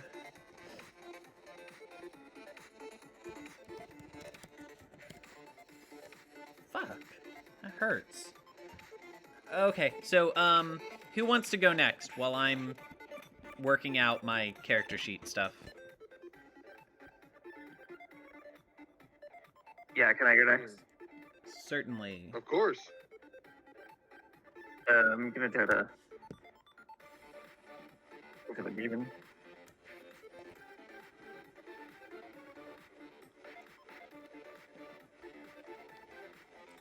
Oh, that hurts.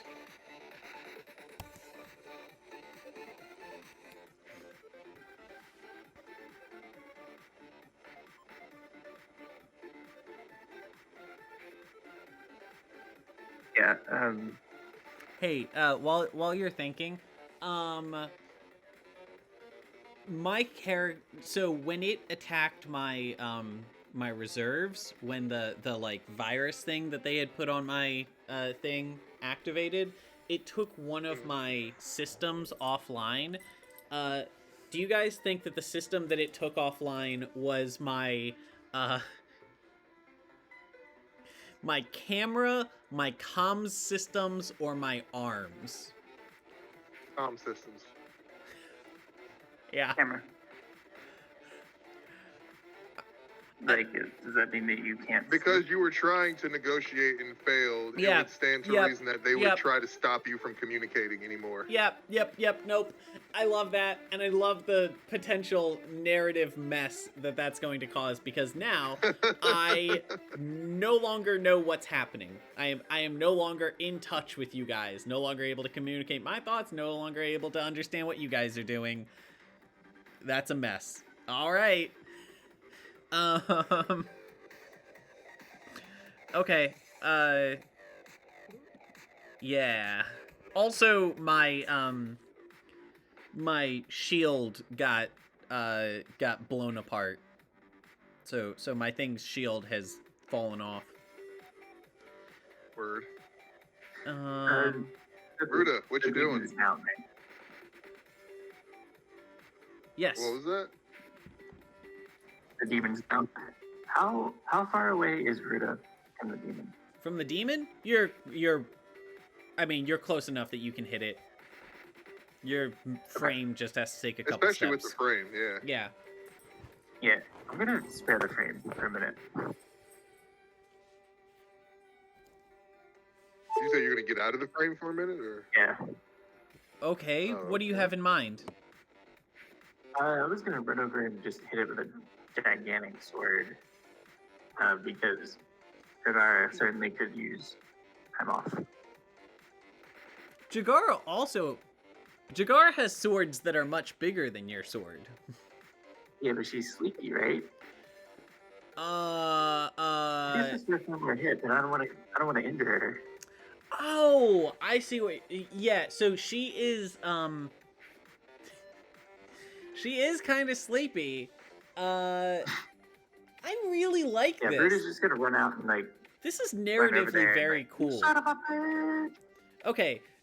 No, I fucking love this. This is really cool. And also, I think that if your goal was to get Reverend Byrne out of the demon thing, you can do that more easily with like a... Okay. It's like the equivalent of using a scalpel rather than a cleaver. By doing that with your big sword, you can be a lot more precise than using Jagara's big sword.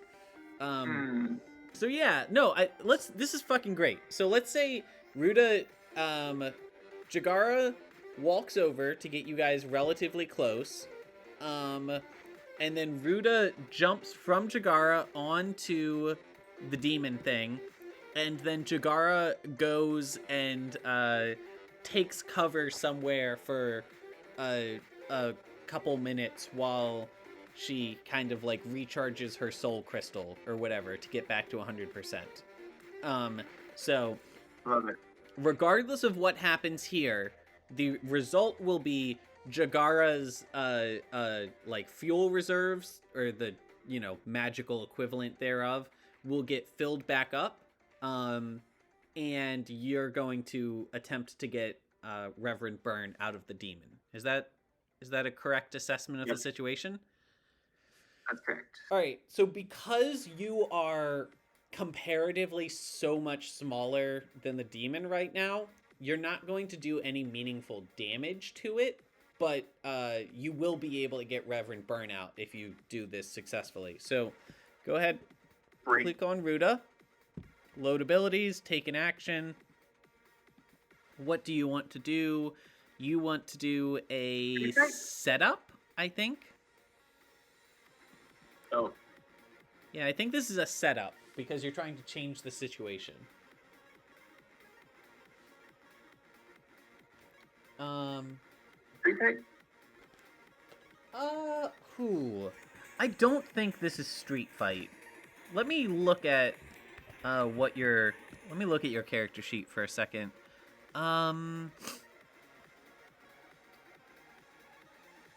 It's gonna have to be something that takes a little bit of precision.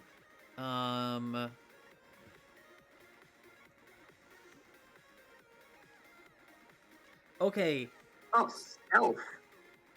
Right? stealth. Huh. I will allow stealth. It's not being stealthy No, to the demon. I'll allow stealth. I think that whatever it is, I think that something that is in the Grace family makes the most sense because you're trying to do something extremely precise. This is not a like lopping this thing to pieces move.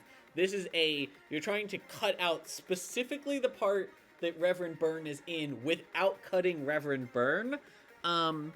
Yeah. And I think that And stealth is as good as anything within that umbrella. Ruda is a man among men, and he has fucking got this. Dare I say he has advantage? I do not think Ruda has advantage. But I do think that if Ruda does badly and he has to overclock to make this work, that would be narratively very cool.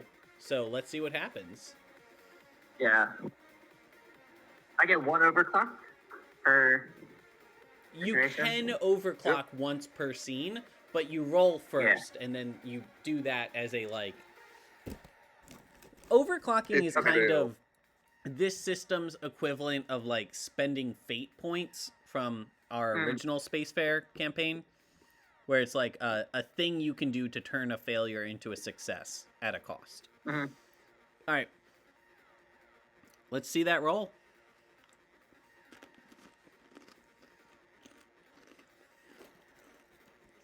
Oh, no.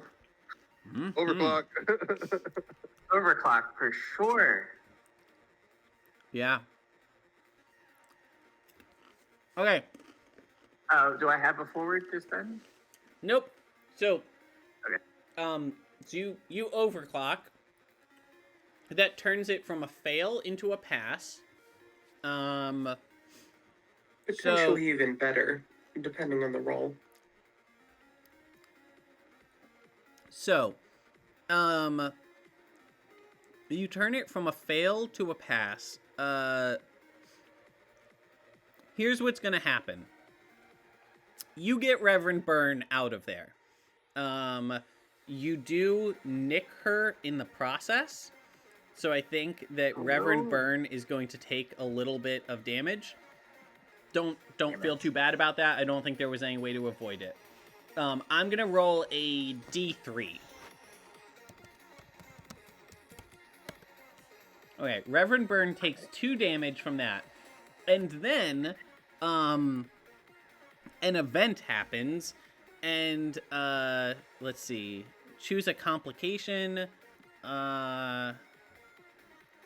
Okay. Yeah.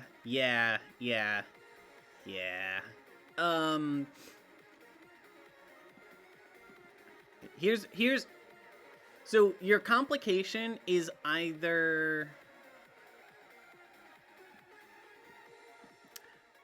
Morgan, I'll give you the choice. Either the thing that happens goes from bad to really bad, or you suffer morale. Morale. Okay.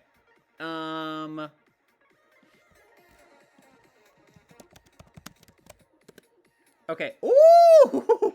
Goodness. Whoa. Subtract 6 from Ruda's resolve. Why are we even in this shit in the first place? Goddamn fucking spells. You summoned the thing! Shut up! I don't want to hear it. Okay. I ain't get us out of it.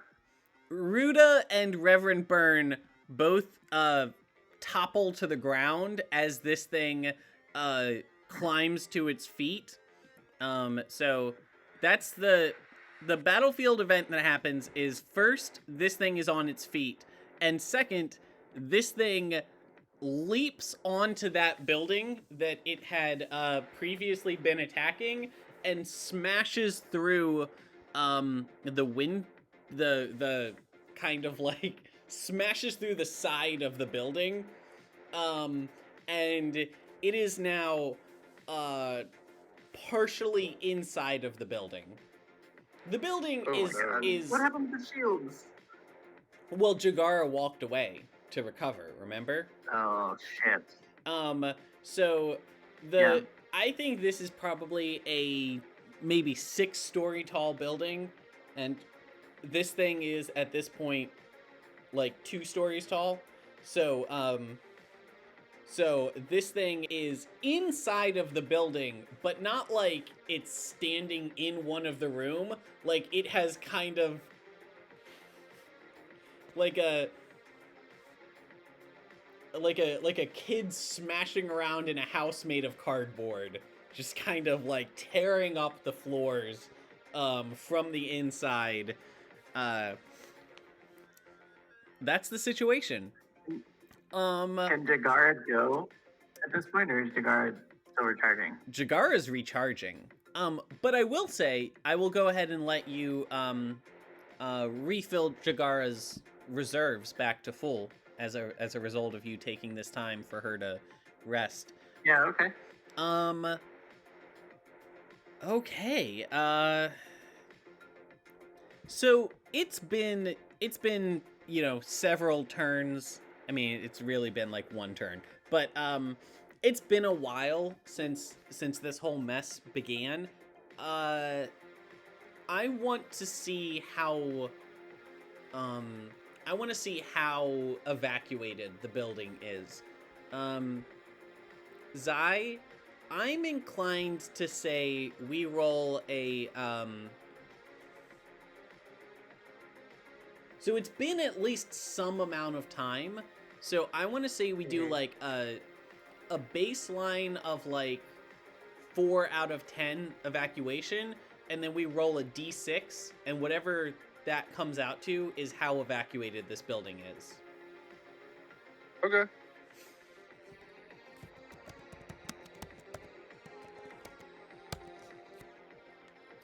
All right, 9 out of 10. So That's great. I think of the, say, 50... It's still not everyone. I think of the, like, 50 employees that were working in this facility, I think there are now 5 people left in the building. Some of the people who have evacuated are still, like, right outside the door and are still, liable to get hit by the debris being thrown around. When the kaiju jumped into the building, one of the people got smashed. Like, at least one of the people. Like, you can't have... No. Or it's not a kaiju level thing anymore, but it's a big-ass demon. Still. I mean, you're right. This is a, and there was definitely like a Wilhelm scream, like a, oh! Yeah. Okay.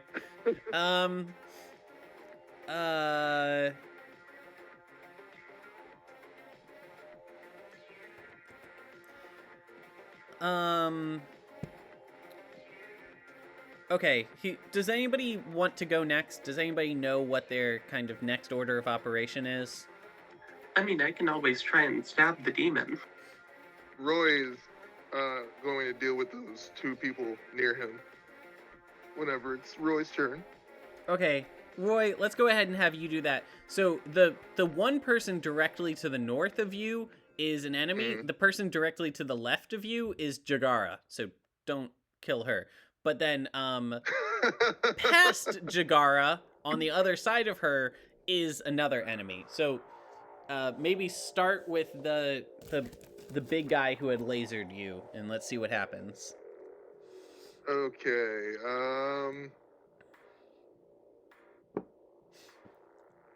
Roy is going to use the Psi-Focus drone swarm to basically present all remaining military personnel in this area with a review of the events to try to get them to stop attacking them. Oh my god! And he's going to edit it to remove reference to Ruta intentionally summoning the demon.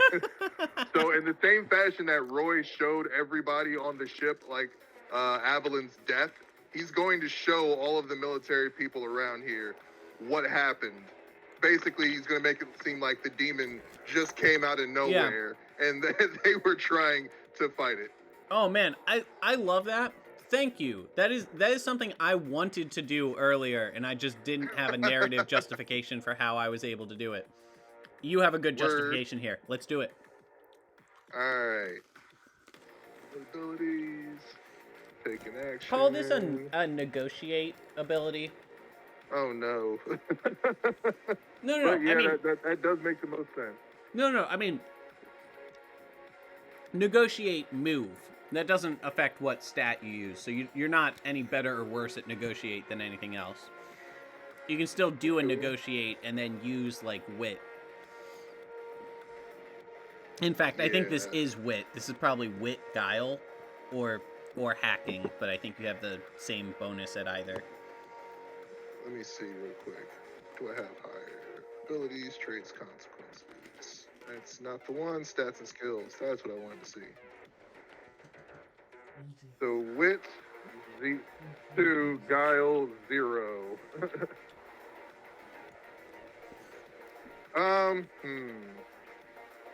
Yeah, I have zeros in everything.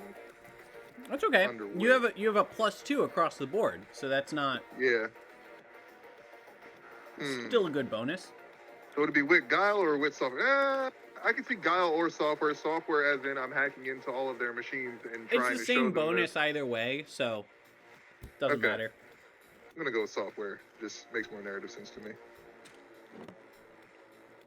Which ability? Drone swarm. Have advantage? No. Yeah. Woo! That was close.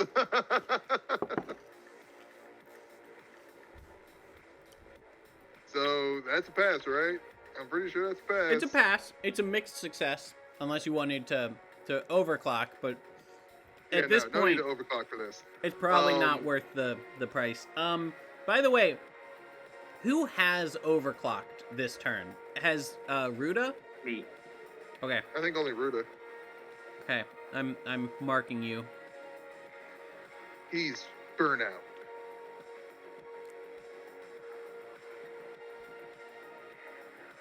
Okay. So what is a pass? So, this? the Oh, subject there we go. complies to your request, but you must pay a price and choose a complication.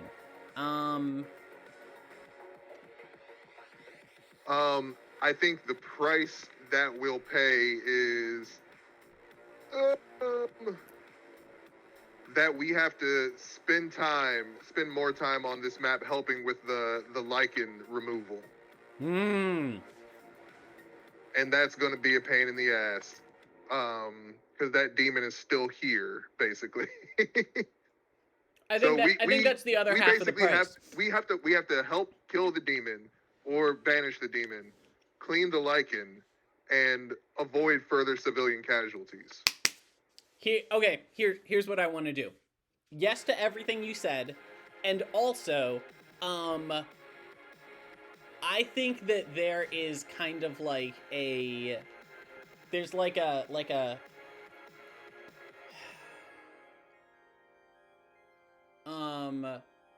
there's like a state police captain and a like federal police lieutenant here, and the state police captain is the one who says like, all right, we'll end this, you guys have to help us, resolve this situation, and then we'll let you go. The federal police lieutenant says like, excuse me, you don't have the authority to do that. Like, arrest them. And the captain says, I outrank you. This is what we're going to do. And the federal police lieutenant says, I'm going to report this to my higher ups. So this is the situation. The guys here are on board with this agreement. The big picture guys are not on board with this. So Cool. This is that makes sense. we're not getting out of this with a clean record. This is the local guys have agreed not to arrest us until, while we're dealing with this situation. Yeah. So in that regard, I'm going to go ahead just in kind of in response to a bunch of things that have happened during this scene, I'm upping our government wanted meter from 4 to 7.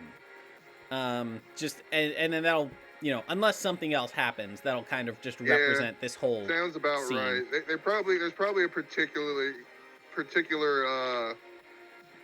drive to at least question Eilish, considering she murdered a guy. Hold on. Well, let's roll to see if the guy is dead. I was just trying to disable his robot. I didn't. In my head, I was not murdering him. You killed the person this time, not me. Okay, hold on. Let's do a 20-sided dice, and that'll say how dead he is. Low is not dead, and high is very dead. He's mostly dead. Let's say he's in a coma. Yeah. Put a guy in a coma. Mildly maimed. Probably won't ever wake up from this coma. Oh, goodness. All right. Okay.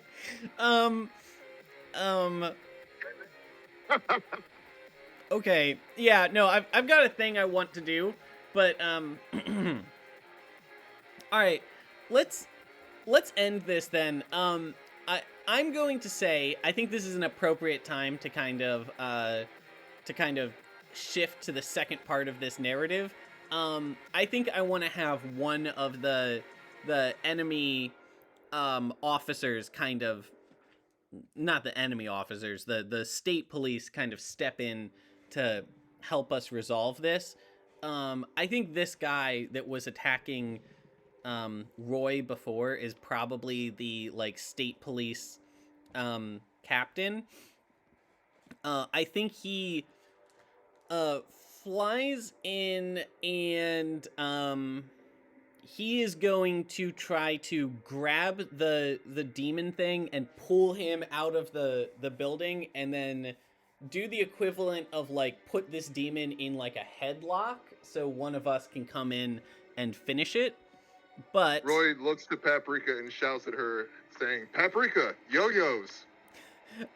Paprika, I'm gonna go ahead and say that you are no longer stuck, because I don't think you went last turn, and that will represent you getting unstuck. Yeah. Aeneas, are you still there? Yeah. Okay. So before we do anything, I want, full disclosure, I kind of think this is going to end with this local state captain guy getting killed, but I want to let the dice decide that. So I'm just gonna do a straight up and down 2d6. Let's do a 2d6 plus 1. Aeneas, would it make sense for Paprika to try to assist in making sure the demon can't get loose by tying it up or getting it tripped up with your yo-yos again?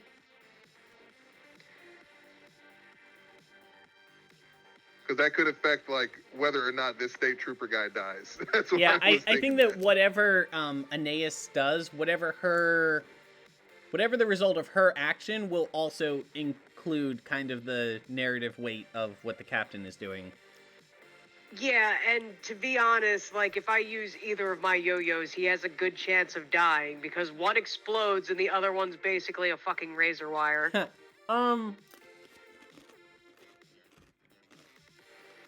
Oh, so when you tripped up the demon earlier, were you basically cutting his feet off?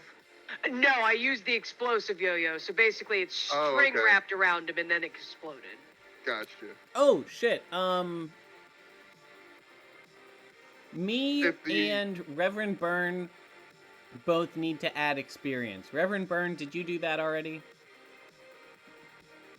I have not for today. Okay, mark experience, because I think you failed a roll earlier.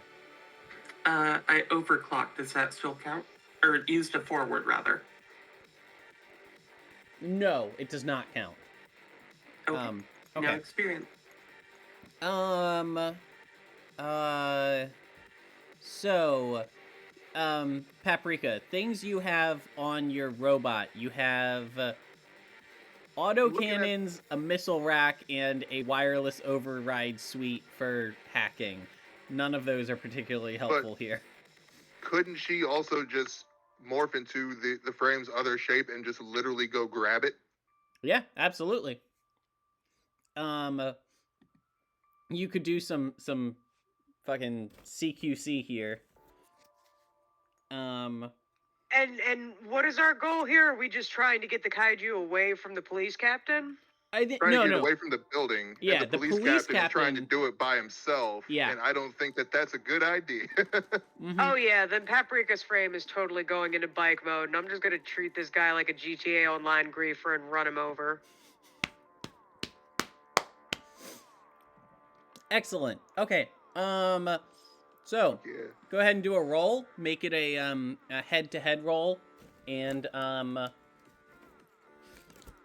yeah, We just drop the- probably street fighting for the skill.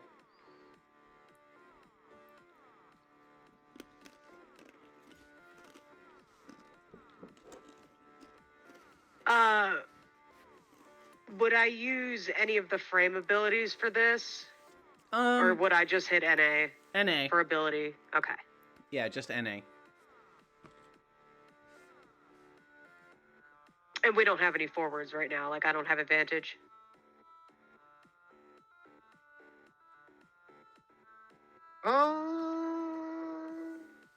No, I think that she. Oh, wait. The fact that the demon's already being engaged by someone else. Yeah. Yeah, no, but you're I right. would argue that gives me no advantage because it's a riskier move. I thought it would be easier because I'm just like thinking about when two people fight. Like, what's easier? When Okay. two people are fighting and both of them are unburdened? No, or totally. when two people are fighting and one of the person's friends is holding the other person a little bit? Let's do it this way. You will get advantage. Whatever kind of counterattack happens will be directed at the captain. So you'll have an advantage. Maybe you can either completely mitigate or reduce that counterattack, but whatever counterattack does happen is going to go against the captain. So All reward, no risk. hope for the best. See, didn't mean to grab that. So no advantage, right? No advantage. Wait. Okay. Yes. Do give yourself advantage. Do give yourself advantage, yeah. Woo! That's a success.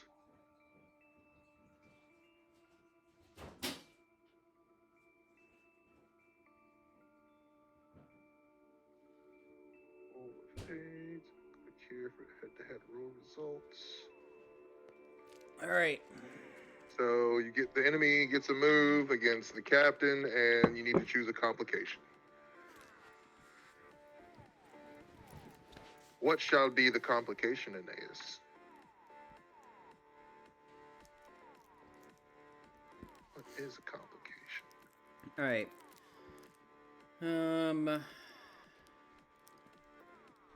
Well, let me see what the tags on your frame are. The like body tags. Transforming small, wheeled arms, quick and fast. We could say that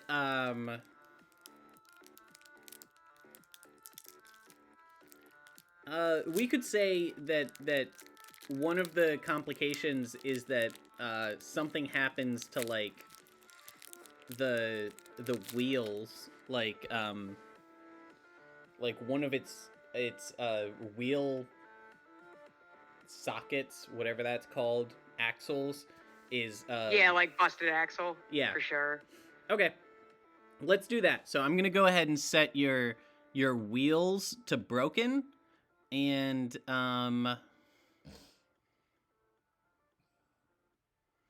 That just means that she's not as fast in it anymore. Not that she can't move. Yep. And then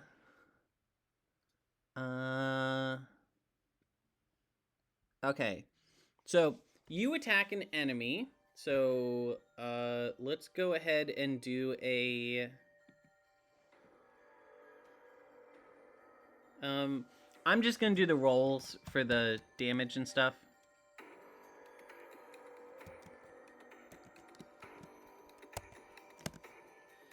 Okay, you do enough damage. We're going to wrap this up, but before I narrate that, I want to know what happens to our captain. Can I Paprika killed meddle that to demon. put myself in the way?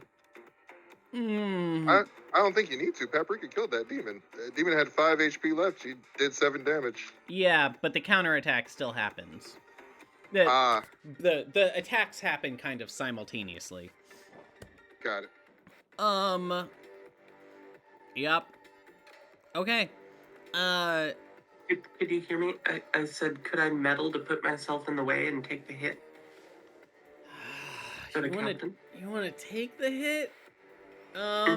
Yeah, you can. Why would you want to? Nope. I love this. This is very good. Do it. Okay. What stat do you want me to use for that? How are you just physically putting yourself in the way? Yeah. Mm-hmm.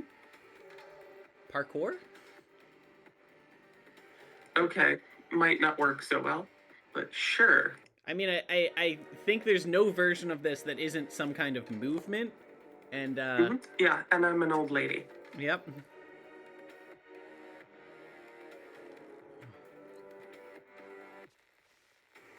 No. Don't run with scissors. Oh. Okay. Give yourself an experience point. Share the consequences. You suffer the consequences in addition to them. Sure.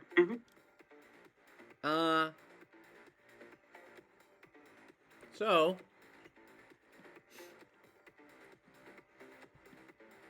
I think it is in the process of doing a kind of like when, you know, in a movie or whatever, when somebody is grabbed from behind and they try to do that like move where they do a kind of twisting elbow to the face move. I think it is trying to do that to the captain's frame. You jump in the way and try to grab its arm and end up just kind of getting yourself squished between its arm and the captain, so it kind of just smashes you into the captain's frame, and so you take 8 points of physical damage. Great, that leaves me at 2 health. God damn. Just avoiding a wound. Yep. Barely. And yeah. I'm gonna run out of cheeks to turn. Here's what I'm gonna go ahead and say. I'm gonna say the cockpit of the captain's frame is caved in. You cannot tell from the outside what the damage on the inside is. The captain is... You're not hearing anything from him, but maybe that's just because his mic is broken. Okay. And, Aeneas, you did 7 points of damage. That is enough to, that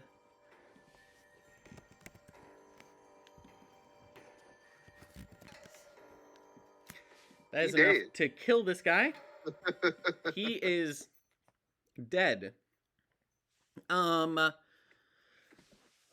What happens when this thing dies? Paprika turns to Ruta and says, "You're welcome." I think that when Paprika just GTA smashes into this thing, I think it pops like a zit. Just Oh. yeah. Yeah. Little black corruption stuff goes everywhere. And that's gonna be on us to clean all that up. But we did manage to avoid getting the whole countryside smashed. So, small Yeah. victories. Okay. It is 4:40, so let's try to wrap this up. A door dropped and Morgan is not able to talk. Oh, well, that's fun. So it is us three. Oh. Gotta step out for 15 minutes. I'm still gonna be, but still for most of it.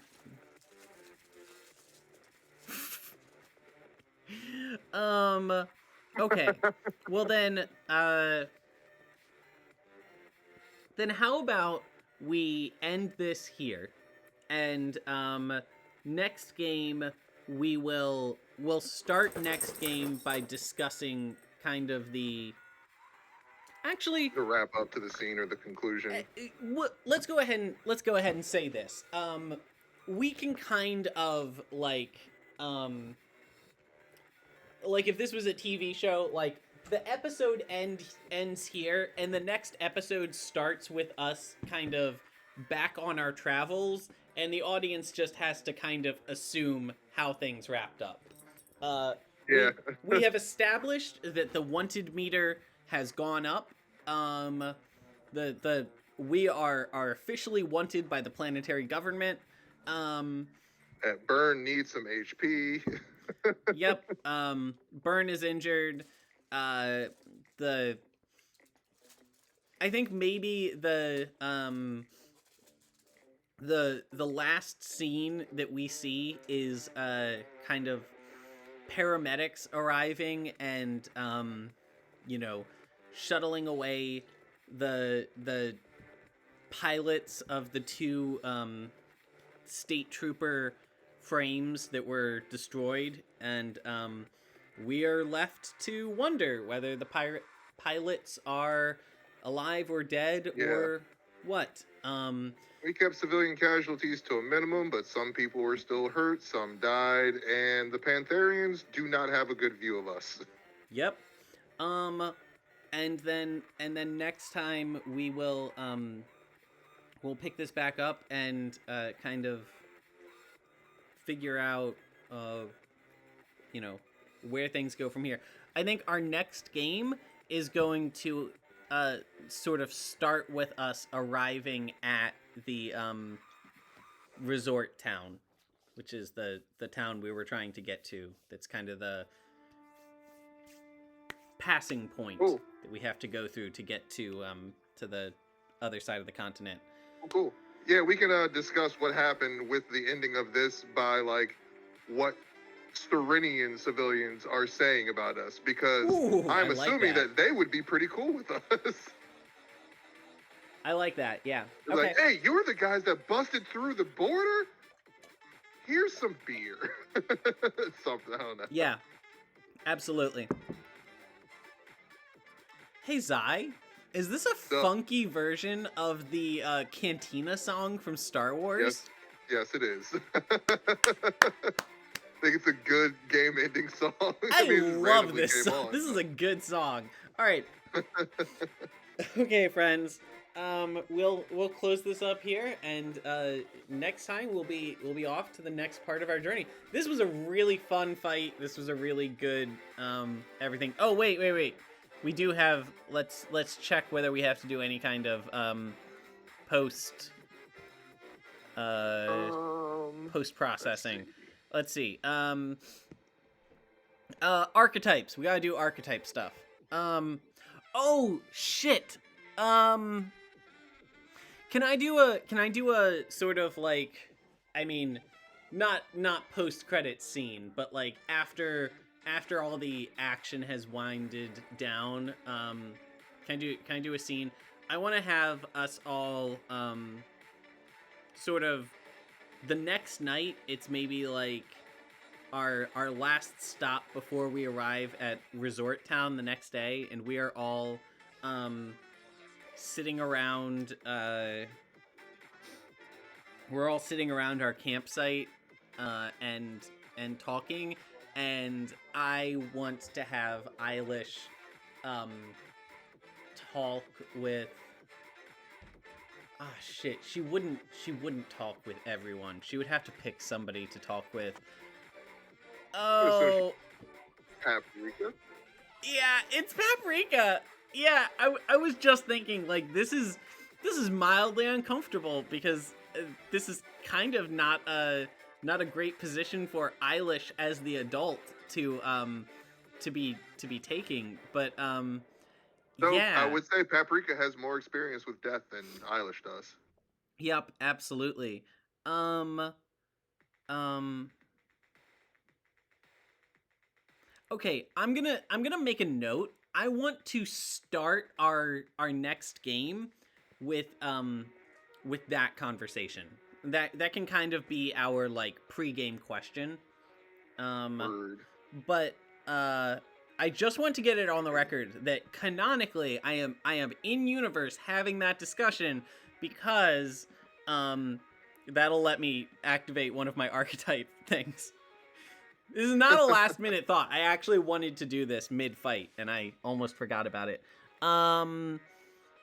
I think I'll be adding a forward because I did the whole unleash the beast and face the consequences Yeah, absolutely, absolutely. of my trigger. But also, I think I would get a string too because I chose a peaceful option. Yeah. Again. Fuck yeah, absolutely. Okay, so my trigger here is technically called open up about your passions to someone and accept the possibility of judgment. She's opening up about her, emotional state to someone. I think it is narratively the same thing. So yeah, yeah, Eilish wants to talk with Paprika, and we'll start that off next game. Also, I got another level up, so Nice. I'll figure out. I think my string will be with Eilish actually, and it will be called Close Miss because I could have shot her, but I didn't. And you know what? I love that because that it can be a. I don't know if double entendre is the right word here, but I think it has a double meaning because it is also it was a really close miss of Eilish saying like we should just leave, this isn't our problem, and Yeah. And Roy convincing them to stay and fight and deal with it, and Eilish probably, I don't know if she would have known to feel bad about it otherwise, but I think that now that she kind of recognizes what she almost did, I think she now is really glad she didn't just leave. So I like that a lot. I'm gonna go ahead and give myself a reciprocating thing. All right. Where's? Here we go. With Roy, the outside, it's really cool.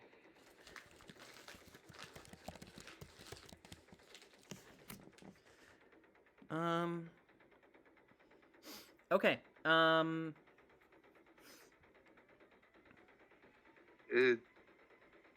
Paprika, did you I can't see any of your stats on your character sheet. It's gone again. Open character sheet. I didn't trigger any of my archetypes. Okay. Cool. Yeah, most of my archetypes are based around like conversational things. So if we're like spending the game in a battle, it's probably not going to happen for me. That's fine. Okay. Does So, I'm counting the conversation that Eilish will have with Paprika, for mine. Will that conversation activate anything for you? If Eilish has a conversation with you about how she feels about what she almost did there, and almost It's leaving people to die. possible. Like, Yeah. depending on that conversation, we could very well trigger connect with somebody about your home world or take time to mourn your family and home. Go ahead and give yourself that, because I think it's very likely that we'll hit those subjects. Both or just one of them? Just I think you should do the Pick Mourn one. one. Okay. Because that's essentially what you stopped Eilish from having to do. Eilish doesn't have to mourn doing something horrible because she ended up not doing something horrible. By her talking with you about it, like, you would probably be reminded of what you've lost in some way. Okay.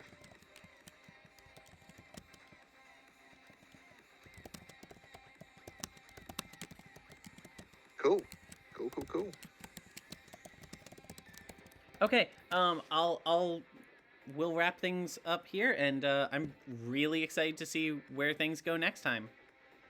How do we Likewise. mark that we've gotten an XP point? There's an experience meter somewhere lower on your character sheet.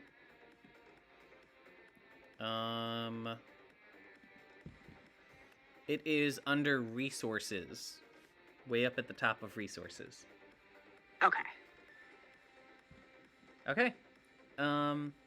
Cool. I will. I'll talk to you guys later. All right. All right. See Talk ya. to you then. Bye, friends.